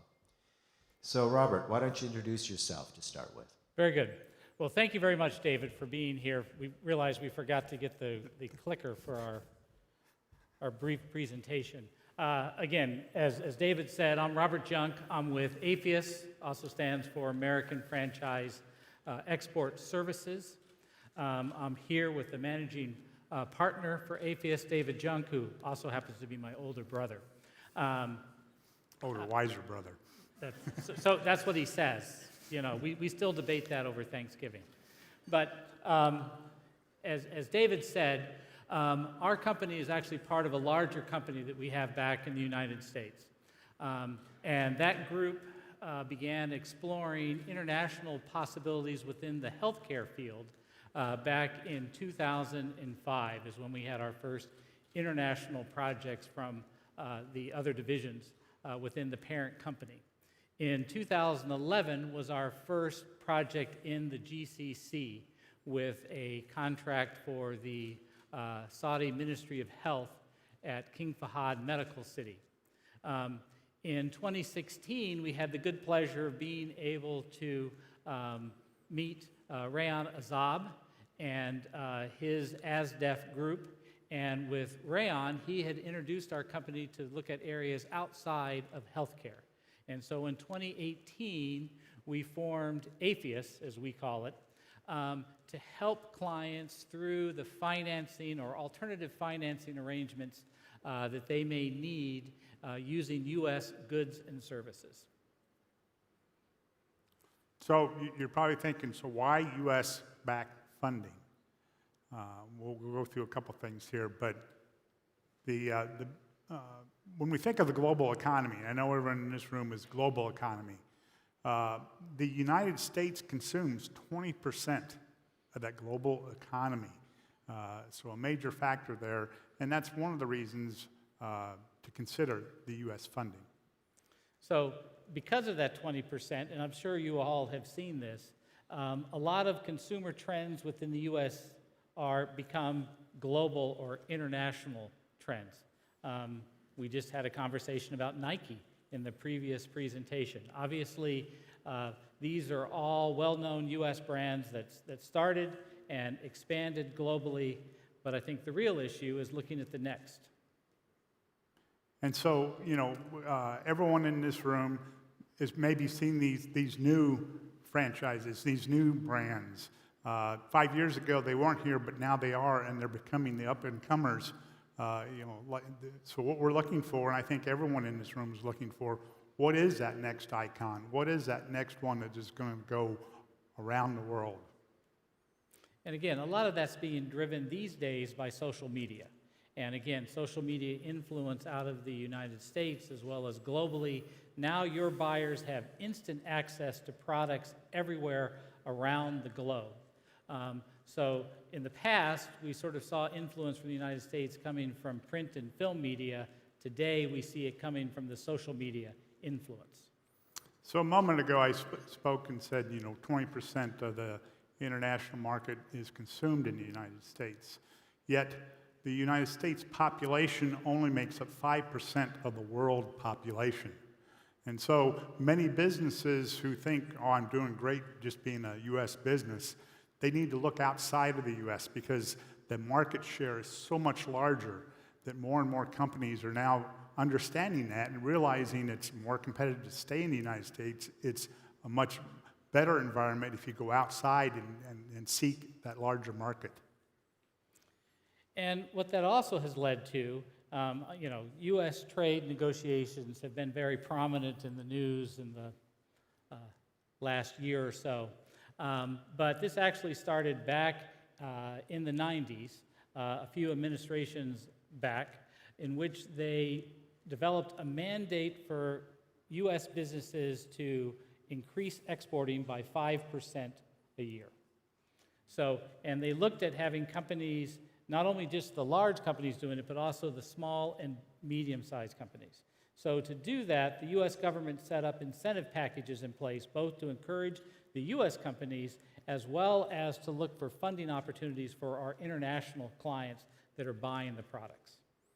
And so the mechanism in place that the U.S. government put in place to help with this is called the XM Export-Import Bank. It has actually been around for quite some time. It was formed back in 1935. So obviously someone realized a long time ago exports are important, but even more so, as Robert mentioned, the current mandates to improve things and expand them further. So primarily what the new, initially XM was set up to help with large companies. Now with this new government mandate to help small and medium-sized companies to export, they have a number of products that deal with loan guarantees and direct financing. And we'll talk a little bit more about how the loan guarantee system works and somewhat in the question and answer period. So we've spoken to many individuals, many corporations, many groups, both internally in the U.S. and internationally. And what we find out every time is no one knows about the XM Bank. It's the first time they've heard about it. So as an example, over the past decade, the amount of money invested by the XM Bank on exports to just the UAE and KSA combined, just that region, they've, last decade, 15 billion US dollars of equipment and manufacturing and products have been exported, sponsored by the XM Bank. And again, this applies to all U.S. goods and services.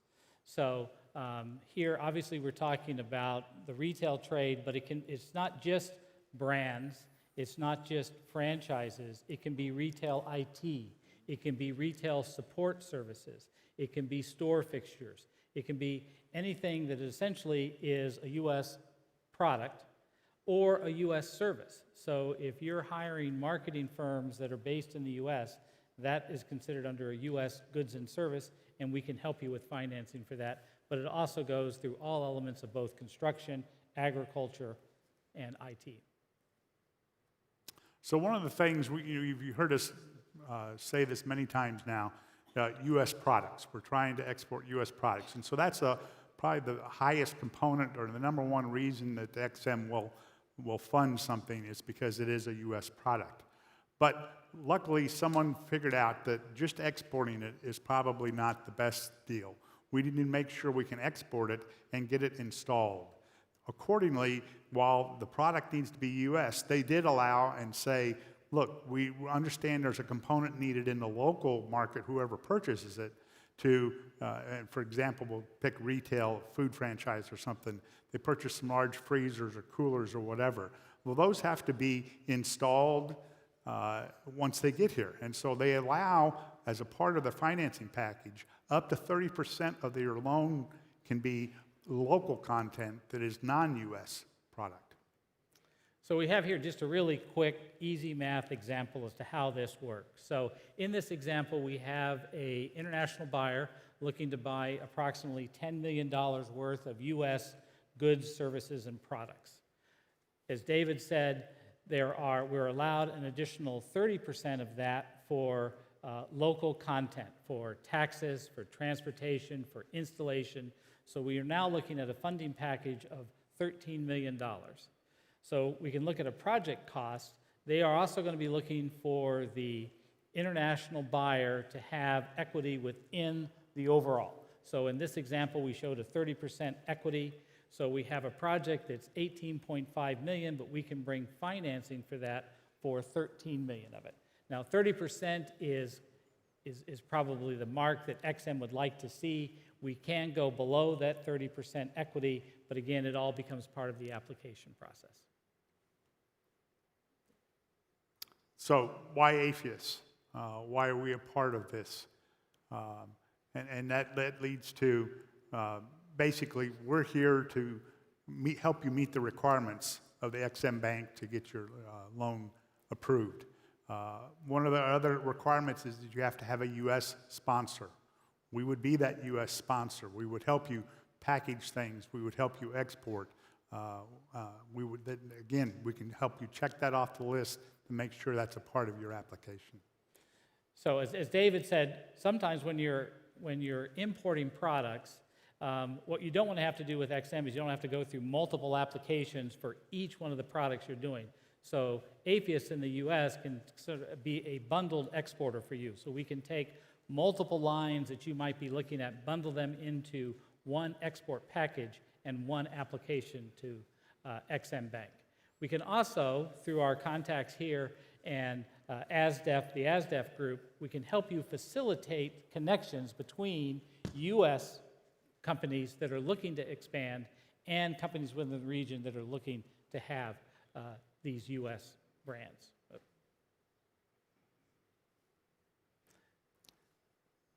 And we can help you process the XM application as we move through. It's a highly detailed application, but we can help facilitate. Our goal is to make sure that you get a successful application moving through the process. Okay, where I have really learned from this is, first of all, I know in this region there, from time to time, there's become a need for financing, for expansion of your business, for making your business better, for creating new awareness to your whole business.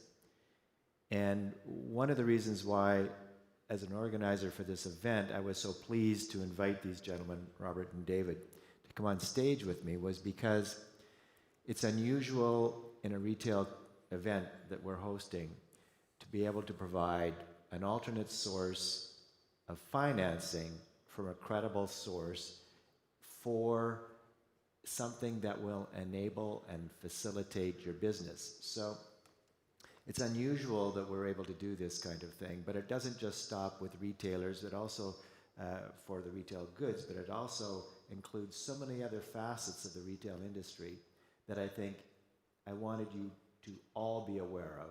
And if you look at it in the last 10 years, you've seen $15 billion? $15 billion. $15 billion have been placed. So yes, we're late to bring these gentlemen to the stage because that amount of money has already transpired. But on the other side of it, we have a great opportunity here. And many times I hear our members and business owners here saying, the challenge is we don't have the capital right now to make that expansion play, or to bring in that retail, American retail brand here, or to facilitate some part of your business. But what I want you to be aware of is with these gentlemen that we have on stage, you have that opportunity now to explore something that may work for you here. I have a question for you, and let me start with one. We've been speaking about the UAE, we've been speaking about Saudi, but we also have members from Bahrain, we have members from Kuwait, we have members from Oman with us here. Are we flexible in those countries as well? Robert? Absolutely. The XM Bank does publish a country limitation schedule. There are a few countries in which it's difficult for us to provide it, but the GCC or the NEMA region is essentially wide open to XM funding. Okay, that's great. And another question that I have while I've got the stage here right now, I decided that I wanted to bring in a new retail brand and a new retail source that I wanted to grow here. From the time that I make that idea, talk to you, speak with Rayanne, speak with others, give me a timeline. Is it 2 years, 1 year, 6 months? How long do I have to wait before I can actually put the wheels in motion and start work? Absolutely. So the initial part of this is to get an initial letter of interest. So once you've identified a project that you want to work on, we can help you process an application for a non-binding letter of interest that essentially XM Bank will be saying, yes, we agree that this is a project that qualifies under this program, and that typically takes about 2 weeks. Once that has been approved and we have the rest of the paperwork, there are, of course, credit scores, credit assurances that have to be made for the loan guarantees, that process typically takes somewhere between 2 to 3 months. And tell me about the loan ceiling. I mean, 15 billion in 10 years, but what's the, so I'm coming to you and I have a brand that I want to get going and I know I'm going to need maybe $5 million, let's just round number, and I'm going to put in, it sounds like 20, 30% of the equity, round numbers, right? Correct, sure. Is that in line with an American brand that you would want to bring along? Is that Very much so, because the deals that were under that $15 billion were the huge companies, Boeing and GE and such as that. So those were really, really large deals. The new emphasis is on smaller business, middle-sized business. And so that 1 million to 20 million is really what they really want to focus harder on. 1 million to 20 million? To 20 million is a sweet spot for what they're looking at. So for the audience, as long as you're aware, this is a great opportunity. It's something that you should be aware of. As long as it involves using some American know-how, knowledge, technology, that kind of thing? Correct. The U.S. product. It has to be. U.S. product or service, you say? Services, right. Okay. So what's the catch? I don't believe there is one. Okay. All right. We haven't found it yet. Okay. Well, that's a good news as well. Did you have anything else you wanted to add on to what you're saying before we go to the audience? I'm sure the audience is going to have some questions with this idea. Well, we actually just, we'll sort of, we talked about a letter of interest, but you all may recognize this building here. I think it's just down the street from us. This is actually a U.S. artist that was brought to do this. And so even artistic work qualifies under the XM program. So, don't think of this as this is only going to help you fund a franchise or the purchase of a franchise. This can help to anything that's in the U.S. So artistic work, branding work, IT, all available under this program. Okay. Let's get to some questions in the audience. Yes, hold on, I'll come down to you.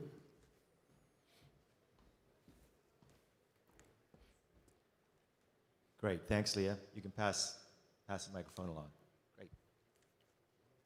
Great, thank you. Thanks, Kay. Hi, thank you, gentlemen, for being here and for such an insightful presentation. For every finance, there is a cost. What's the cost of this finance? Direct interest rates or what have you? Again, it depends on the country in which we're exporting to. There are different programs. It will have a slightly higher cost, but what this does is what we have particularly found within the region and with our other healthcare projects, there are some of the local funding institutions aren't willing to loan on smaller loans. We were here a year ago talking to Citibank. They were essentially saying, sure, we'll do anything that's $100 million and above. So if you're doing something under $100 million, that avenue is closed to you. The other thing about this is XM is taking 95% of the loan risk. So essentially the US government's saying we have faith in the product, we have faith in the project, and we will assume 95% of the risk so that the lending institution, whether it's either local here or from the US, is only assuming a 5% risk, which makes them much more willing to lend on international projects. More questions? Anybody else? I've got another question myself. When I'm looking at putting things together, making all of this financing work, you've given me the timeline. It sounds like if you wanted to be safe, it's probably about maybe 6 months by the time things all fall into place. Is there a list that I could find anywhere that would have a limitation or products that are approved or not approved or certain details that we haven't covered yet today? Well, we can look up the list of all the countries and generally the fees that are associated, and that is truly just the risk fee. They basically rank everything. This region has a very good ranking right now, and so that additional cost to take on that guarantee is not that much. But it's the type of thing, and as far as products, there is no exact list as it states right now. It's just you have to make sure that it is U.S. product. It truly originated or was generated in the United States. Right. The only limitation is defense. We can't finance, you know, Oh. any defense-related items. But for anything in the retail industry, it sounds like it's open game. Wide So it's open. something there. Okay, well, ladies and gentlemen, thank you. No more questions from the audience then? We're okay with this? I think that it's been amazing that we've had Robert and David here. I think one of the most important things is that through Rayanne, who's one of our members, and these gentlemen are on stage, are our members as well, we've opened up a new channel for doing business, and we really truly appreciate you bringing this forward. I guess the last thing is that you want to have a face and name attached to trying to do this business. And the gentleman on the stage and Rayanne and the audience, we've known them for Rayanne for years, and these gentlemen, thank you very much. So the point is, if you want to try and conduct some of this business, see these gentlemen, get their business cards, and you never know, because tomorrow or the day after, you may want to use and facilitate some of this financing. Anyway, please join me in thanking our panelists on stage. Thanks very much. Richard, back to you then. Thank you. David, thanks very much indeed. So we turn our attention now to our final two sessions of the day. Coming up, we've got to focus on marketing, but now we're going to look at Saudi Arabia, in particular, the holy city of Mecca in Saudi Arabia. Now, we all know how huge the developments are in Saudi Arabia at the moment. Clearly, the biggest event this week in the Gulf is this Recon event, but there is something called the Future Finance Initiative happening in Riyadh today and tomorrow, which is a very, very close second with people like His Highness Crown Prince Mohammed bin Salman, Narendra Modi, Jared Kushner, and so on, looking at some of the opportunities within the kingdom. In particular, over the next few minutes, we're going to look at new retail in Mecca. A new niche in retail real estate has been created in Mecca. That's the title of the presentation. And the person who will be delivering that is probably the best qualified person in the world as a subject matter expert on this. It's the CEO of Sahat Property Management Company, which is part of the giant Jabal Omar organization that is developing a huge part of Mecca. It's the subsidiary, in particular, running the shopping malls inside the Jabal Omar mega project in Mecca. Our speaker is also a board member of this organization, the Middle East Council of Shopping Centers, a member of the International Council of Shopping Centers, and has headed the Shopping Centers Committee of Jeddah Chamber. Please join me in welcoming to the stage Wael Balkhair. Thank you. Ahlan wa sahlan. Thank you. Assalamu alaikum wa rahmatullah. Good afternoon, everyone. Al-Kaaba, the ancient structure, the symbol, the compass and direction for more than 1.6 billion Muslims around the world. Probably nobody exactly know when did it start. But we know that 2000 BC, that is 4,000 years ago, as we believe that the foundation of this being put in by angels, Prophet Abraham, and his son Ishmael, peace be upon them, was instructed to raise the foundation of this structure to be the cubical shape that we know it now. Ever since, Prophet Abraham been instructed to call out for mankind that this destination is for pilgrimage.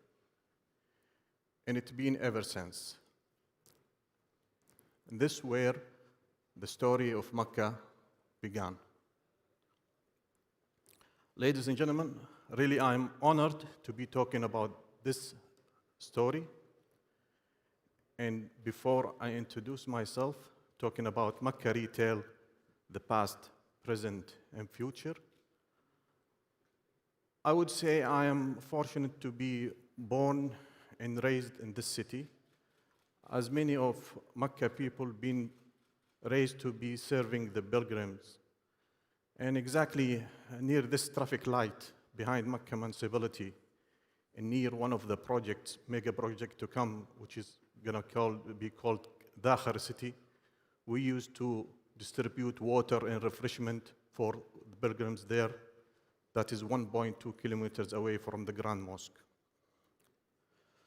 My name is Wa'il Belkhair. I'm the CEO of Sahat Property Management. I think most of the introduction been done there, and I will not go through it again. But what I would like to say that Mecca have forced itself as one of the ancient and the oldest hub for religion, culture, and trade. That even before Islam, that there was a historical journey which we called in Arabic رحلة الشتاء والصيف, the winter and summer journey. Up to the north during summer to Syria and Iraq,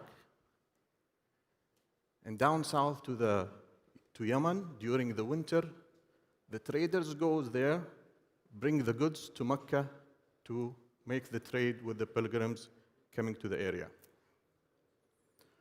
When Islam been founded 1,004 years ago, Prophet Muhammad, peace be upon him, and his followers, many of them were traders by profession, that even the 10 close followers with him for Prophet Muhammad, which we called Al-Ashara Mubashirun Bil-Jannah, 7 out of those 10 were traders by profession. So the trade is very well known in that area. Even until hundreds of years back, we had a couple of old souks in Mecca that's related to historical events, and they formed some kind of merchandise mix. There was the gold souk, the perfumer souks. It was estimated to be about 38 souks. If we convert it to the numbers that we understand now, about 80,000 GLA. Moving forward to today, in the the core area near the Grand Mosque, now there is 241,000 GLA. One of them, the retail that we run in Jabal Umar, which is estimated to be 180,000 GLA on completion. And with the ambitious plan for the Saudi government with the 2030 vision to reach at that year number of pilgrims reaching 30 million mu'tamers. Lately, we conducted a study with one of the international consultancy firm to know the shape of the retail for the next 10 years. What is the mega projects? What is the expected behavior and buying power for the customers? When is the seasonality and how this is going to change and affect the retail in the whole area? And according to this thick study, in the core area, we'll be having additional 1.8 million GLA square meter. And this is huge. So to fill this in the right way, we believe in Sahat that Mecca and Medina market is different from any market in the world. According to ICSC, the International Council of Shopping Centers, there is 8 categories for the shopping centers: the regional, the super regional, the fashion, and the others. We believe that Mecca can be considered as the 9th category. And the next slide, I'm going to explain why we think that. But according to the number I just shown, the 1.8 million GLA, we believe to fill it, we should fill it in the right way, knowing why this market is different. We want to fulfill the gap with improving the overall experience for all related parties. Those are the 3 reasons that we believe that Mecca market is different in Medina. First of all, the catchment area in the retail there and also your property is the whole world. So you are expecting people to come from all around the world to your property. The second is the customer profile is from the top high-level VVIP and government official to the simple people who just probably came out from their village for the first time. The third thing that we must know, that people are not here for shopping. They are coming here for higher purpose. And your shopping experience shouldn't be complementing their journey, not contradicting with them. I've wrote an article on the May edition of the Retail People magazine illustrating our philosophy of the ninth category and how we see it that as our team stationed in Mecca, we live and breathe the Mecca market experience. Sahat, in Arabic, translated to the courtyard, as we are specialized in the courtyard and the vicinities of Mecca and Medina. And as the Retail Congress theme today, this year, the age of focus, we are super focused on those cities, Mecca al-Mukarrama, al-Medina al-Munawwara, and Jeddah as the gateway for it. We vision to be your trusted partner in property management. We aim to reach that by raising the asset value, the retailer revenue, and then the customer experience. Personally, I am proud to be working among this amazing team, even that Sahat is only 1.5 years old, but the cumulative experience of the team is more than 50 years, starting from our chairman, Mr. Mohammed Alawi, my teacher, my guru. And we, the team, share not just the passion for the industry, we share the passion for the city. I really encourage you to visit our booth in the next room. Our team will help you to facilitate more about the company, about the services there. Since we came from Mecca, we brought some traditional Mecca sweets, Labaniya, al-Laddu, and Mafruka. But the one thing that I assure you, it is not 4,000 years old sweet, so feel free to visit us. At the end, I just want to show one video that I talked about in the last keynote 2 days back as a concept that we made, that we understand the market. And we made something to the market, to the city. There is one construction site for one of the development. We took the front face of it and we transformed it to a pop-up shopping destination until the project finished. Temporary project have been made only in 4 months, made with an Islamic attraction. We made a museum inside it and turned out to be very, very successful. I just want to share the videos from the museum and the courtyard itself. The project is called Al Khalil Courtyard.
Thank you very much.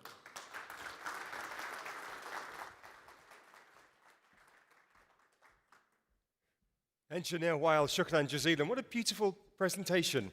It's not often, is it, at a conference like this, a business conference, where you get something that genuinely tugs at the heartstrings and make you think about something other than purely the balance sheet and the profit and loss. So thank you very much indeed for that. Now, we move on to our final presentation. And we've talked a lot over the past couple of days about new concepts in shopping malls. Omnichannel, artificial intelligence in shopping malls, the finances of shopping malls. Do you build a super regional mall or an outlet mall? None of which matters a damn if you can't fill the thing. Which brings us to marketing, our final session of day 2. In particular, the age of focus, rethinking marketing strategies in the retail and the shopping center industry. We've got a couple of people joining us on stage. First of all, will you join me in welcoming back to the stage the head of trends at Insider Trends, Kate Trotter. I'm back. Hello, nice to Hello see again. you again. Have a seat, please. Thank you very much. And also Hi joining again. us today, Kate's, of course, based in London, a very global perspective. Our next speaker also has a global perspective, but is based here in Dubai. He is the CEO and Managing Director of Buzz Management and Marketing Consulting, someone with a long track record of working on a vast range of projects, events, and accounts over many, many years here, including, to name but a few, the overall strategic direction of Dubai Shopping Malls Group. He's worked with tourism authorities around the Gulf and also a number of events in Abu Dhabi, including the Sheikh Fatima World Pearl Forum. Please join me in welcoming Baiju Kriyesh. Baiju, lovely to see you. Thanks very much indeed. So I'm going to leave these guys to kind of have a fireside chat together. They don't need adult supervision. So off you go. Oh, thanks very much. Welcome, Baiju. Thank you so much. And hi again, everyone.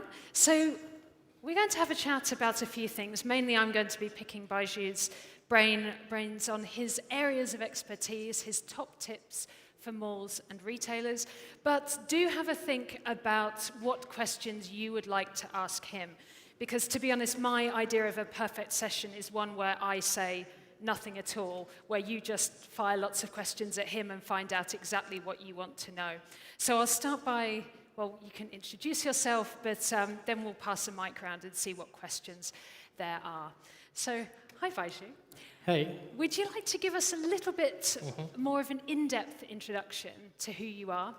I think Richard did a good job. He said everything that I wanted to say, but my name is Baiju Kriyesh. I represent Buzz Management and Marketing Consulting.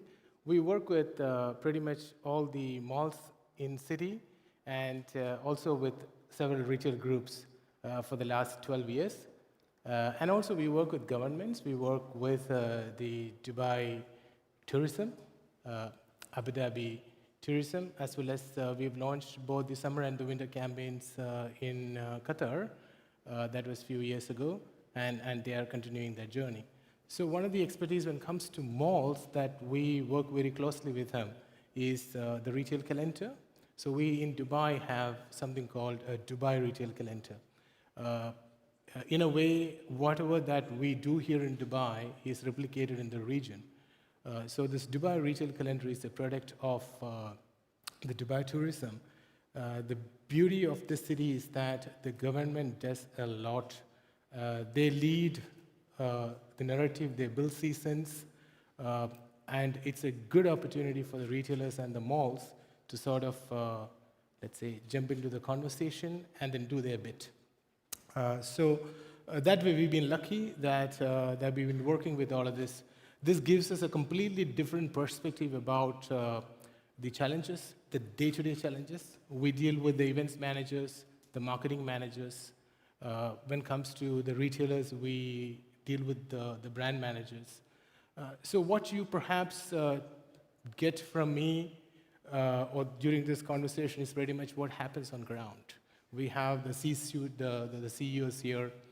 We also have a lot of managers, a lot of family faces here. So we work with them on a day in and day out basis on various projects. So that is just sort of give you a detailed, lowdown. That's perfect. And sorry, is the retail calendar a project that your company is running? Retail calendar is a project that the Dubai tourism is running. Here, going with the spirit of the region, collective campaigns. You know, we compete, but we also co-create stuff. Let's call it, we collaborate when it comes to such initiatives. A lot of community malls today work together, and they get one big message, and it's easy for the country to market this, or the city to market this to other parts of the world. Like we had Abhijit here who mentioned that people come all the way from Saudi driving. So this is exactly what happens. So you need that one message. So it's good, to sort of present such a message so that they get to see the big picture. Right. And when they come to this touch point, which is the retailers and the malls, etc., then they get into the specifics of what's happening. So this collective campaigns is something that we represent a lot of community malls, and we've been doing it for the last 10 years plus very successfully.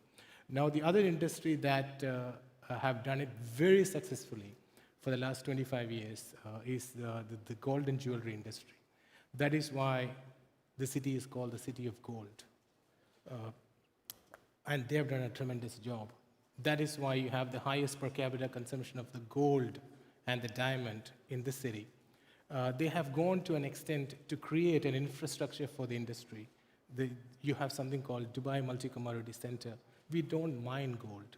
We don't cut the diamonds, but you still have that. So this is a collective effort, so to say.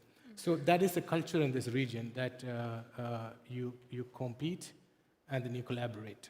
So what we work with the Dubai Retail Calendar is creating a collective platform, and this is replicated in Qatar, in Abu Dhabi, and you will hear that it will happen in Ras Al Khaimah, which is another upcoming city, and it's happening in Al Ain. So.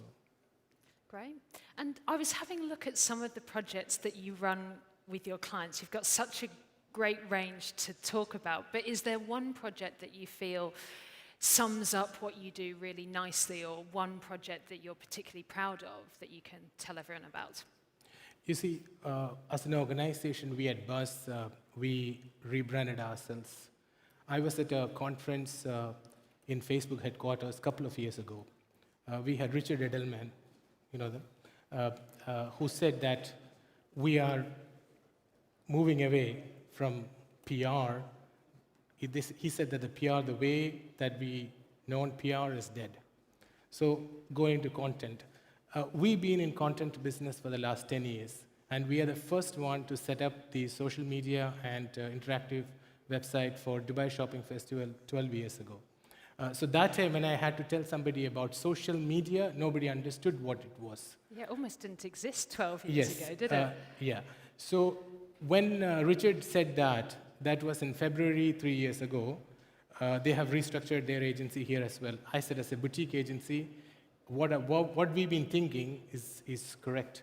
We're in the right line. So we were a team of 35, but a lot of people, whoever is left, we never re-recruited. We are now a team of 22, and then we are very focused. We call ourselves the Progressive Com Agency. So anything that we do, whether it's content from an event perspective or a content that we do, either we or our consumers or customers should be able to create, curate, distribute that content seamlessly. So if you were to ask me what's a particular project that I like, so I need to look at whether it is social or you're talking about an event, because for us now today we think content, and our malls think content, our retailers think content. We're doing something for Steve Madden for a big group. I'm sure some of the representatives of the retail group.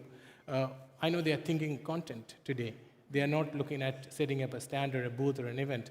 So I would imagine that the nicest project that we have done lately was to launching the 4th color in chocolate called Ruby. It was done for Barry Callebaut, the creators and the biggest cacao chocolate manufacturers in the world.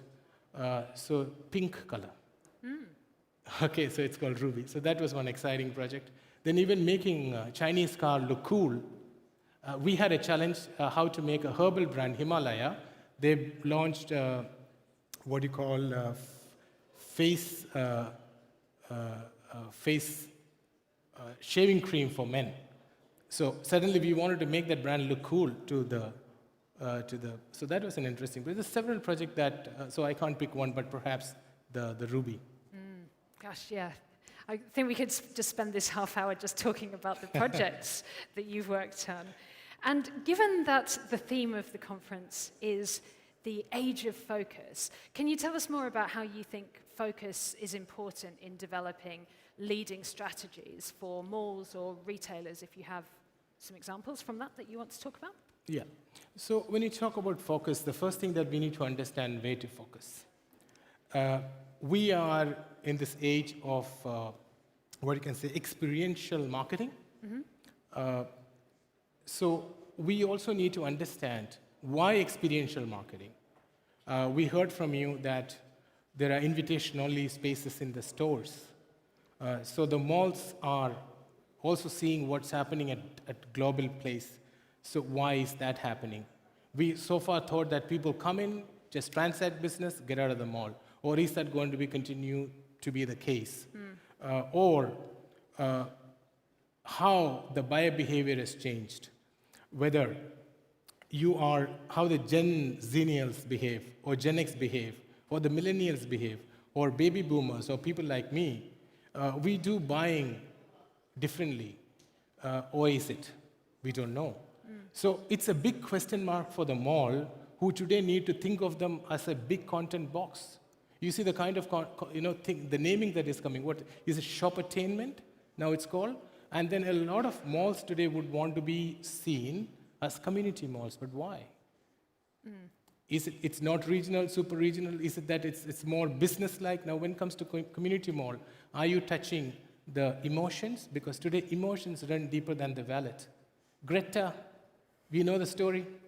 So it's emotion. So what if tomorrow people are going to say something which I'm not going to buy that brand, or I'm not going to get into that experience because I need more event space in the mall for whatever reasons. Or I need more parking. So we don't know where this is going to go. Is it 100% shopping spaces? Or are you going to 50-50 or 60-40 or 70-30? So we need to understand where to focus. Now, this where to focus will only arrive when you start looking around and understanding how the retailers are behaving, how the channels have changed. Is it multi-channels or is omni-channel? So if it's multi-channel, those two channels don't talk to each other. When it's omni-channel, there is a seamless experience. So where do the product and the services stand? Mall as a service provider, you are supporting the product. So where to focus? Am I going to be going to the old school? So that is where I think when you talk about the age of focus or marketing strategy, I think it's important to go back to the basic 4 Ps. Yep. Product, price, promotion, so place. That's it. So now you look at this from a new perspective, how my retailers, my consumers behaving, so how am I going to tailor my space? So this is to me, getting that focus right is the most important thing. Right. So do you think the place, the first P that you mentioned, do you think that is changing as a response? Or where people are opening their malls is changing at all? It's very important to understand, are you a mall or a retailer? Now, when you're a mall, it's important for you to know how the price has changed. How are you pricing to start with? Let's look at the online space. You have a lot of comparative shopping that you can do. I surf, I go to omni-channel guys, I go to standalone ones, and then look at all my price. Now my pricing in the store is done different. So do I follow my Black Friday model, or do I do something different? And then what is the role of the mall in this mix? Are they going to watch both this space? Are they going to talk to their retailers and then offer them a platform to reach their consumers seamlessly and better? And then where? Is it your nearby area, or is it a larger area?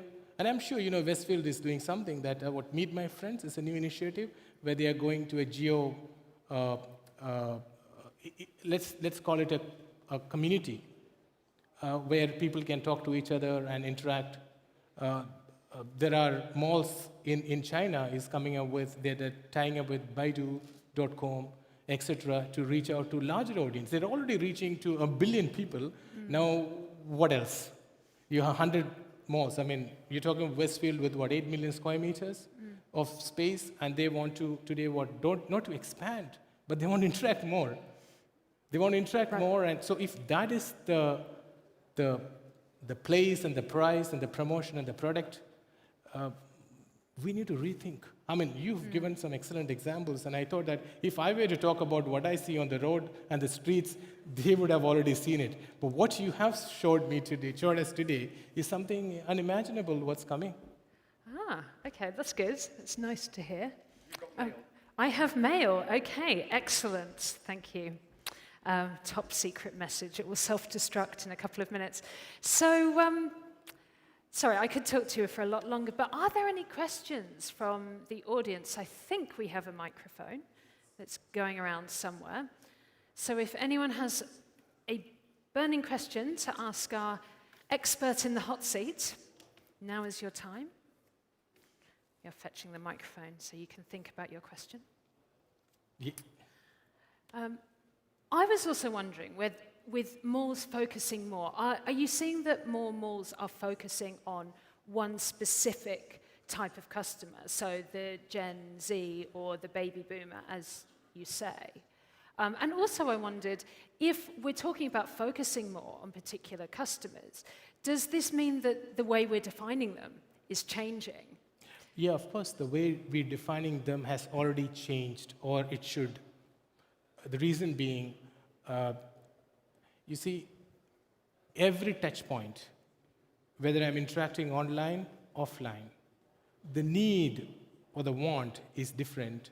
And it's also, it's got further layers. Like, if I am surfing and shopping, or I am going to the store and then buying online, and this is so different in different demography, age group, income group, etc. And so it's a large data what matters today, right? It's not like the research is not done how it used to be. Your sample size is no more existing, right? So we could do dipstick survey. 65% of the Gen X, the Gen Zenials, they go by reference. So suddenly the social platforms are so relevant. So how do I see? So focusing on them is important, and at the same time, maybe there is some other age and income group is doing the same thing. Today, I buy all brands that's in the mall, and I walk into any shop. I could go to high-end and the low-end, and I don't care. So this is a sort of mindset today. So therefore, it's very important for the retailer and the mall to understand, because place is a big piece, right? From a strategy point of view, place is really big. So who am I rubbing shoulders with is very important for the retailer, and what's the kind of space that the mall offering is important for the retailer, and what sort of customer that I am inviting to my store, and for what reason. What reason is also important, because the fulfillment may not happen in that outlet. It might happen online, but then is surfing important for me? It is very important, because the brand already know, if it's an omni-channel brand, they know that 6 out of 10 customers are going to go look at the product and they'll buy, or maybe a mix of things, or various other layers to it. But the point is, if the analytics are there, if the mall is looking at analyzing and then giving feedback to the retailer, not how it used to do in the past, but in the new way, then the retailer would start appreciating. And then today we are seeing a lot of co-creation of content. And the retailers are very specific about how they want to focus to their TG, or several of their TGs in certain way. So yes, it's important that you have a wide range when you look at this, depending on who all are sitting in your mall. Yeah, so the tech gives us new ways to understand the customer beyond just their age and their gender and basic information like that. Yes, thanks. So is our microphone live? I heard someone tapping it. Do we have any questions? This is a once-in-a-lifetime opportunity to pick Baiju's brains. Hello, I have a question. I'll raise my hand. I have a question. We haven't paid you to be here, I promise. Thank you. A question for Bejun, and that is that I know you travel fairly extensively, maybe not as much last year, but in the past you have. But I wanted to get your sense as to where this region would now stack up in terms of the integration of the IT platforms and the way people look at things. I would say that we are fairly advanced, particularly in the mall and the retail sector.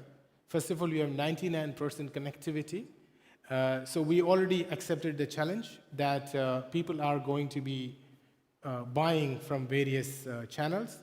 There is a significant change that is happening in the larger malls.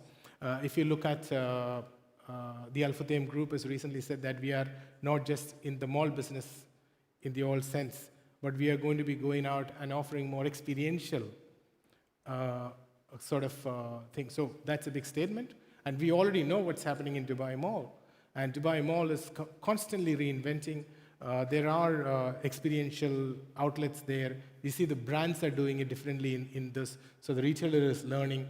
And they continue to change. There's a huge LV store out there. Of course, they are shutting down their store. And now there's an opportunity to create something larger than life. So this is happening. Now look at Galleria in Abu Dhabi. See the footfall is increased from what it used to be.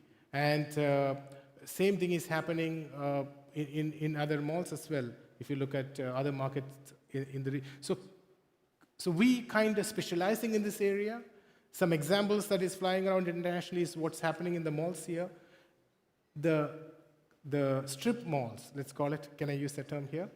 Yes, the outdoor ones. It was what? Insignificant. Now it's 2 to 3%. The retail rollout, I'm sure it's going to be 1 million square meters by next year is coming from Abu Dhabi. Then the year next is going to be another 1 million from Dubai. So the percentage of the strip malls, the outdoor ones, we all know the risk. 6 months is less people there, is increasing. So I think, yes, we definitely setting quirky examples, and our people are learning very fast. We accept that it's going to be multi-channel, omni-channel experiences. So obviously, I think Dubai particularly is doing a good job. Thank you. Thanks. Anyone else? As we say in Britain, any more for any more? Maybe not. Okay. Well, I may leave it with this. I wanted to know if you had to give everyone in the room one top tip related to marketing their retail business or their shopping center, what would it be? What's the most important thing for them to think about, or the quickest win you can think of to give them? Reinvent your space. Very important. That is the shortest I can give.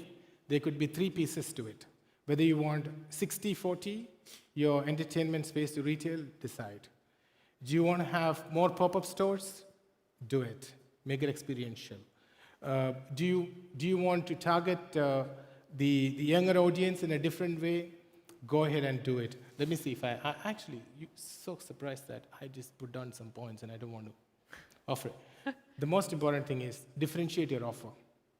Very important. I think that I would say the number one. Right, stand out. People will talk about you. Yeah, I would give you marketing automatically. Absolutely. Yep. I also would say one more. I said in the beginning that collective promotions.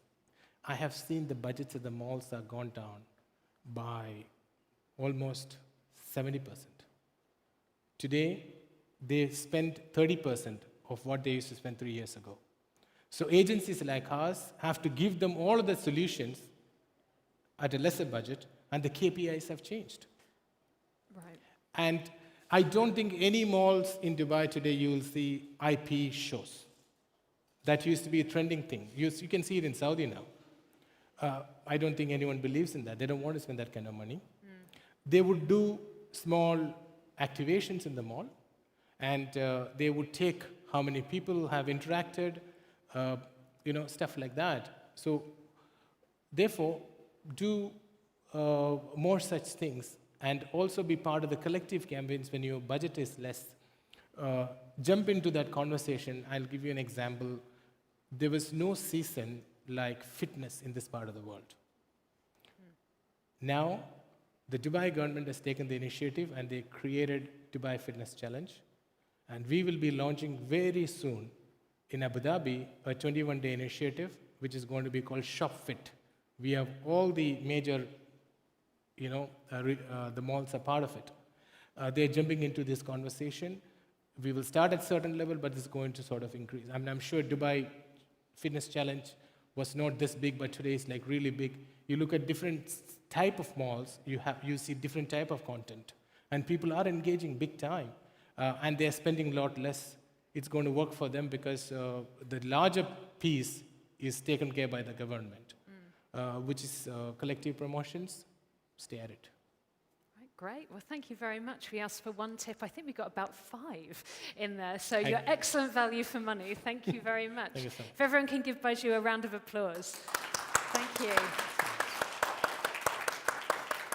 Brilliant. Thanks very much indeed, guys. Fascinating discussion.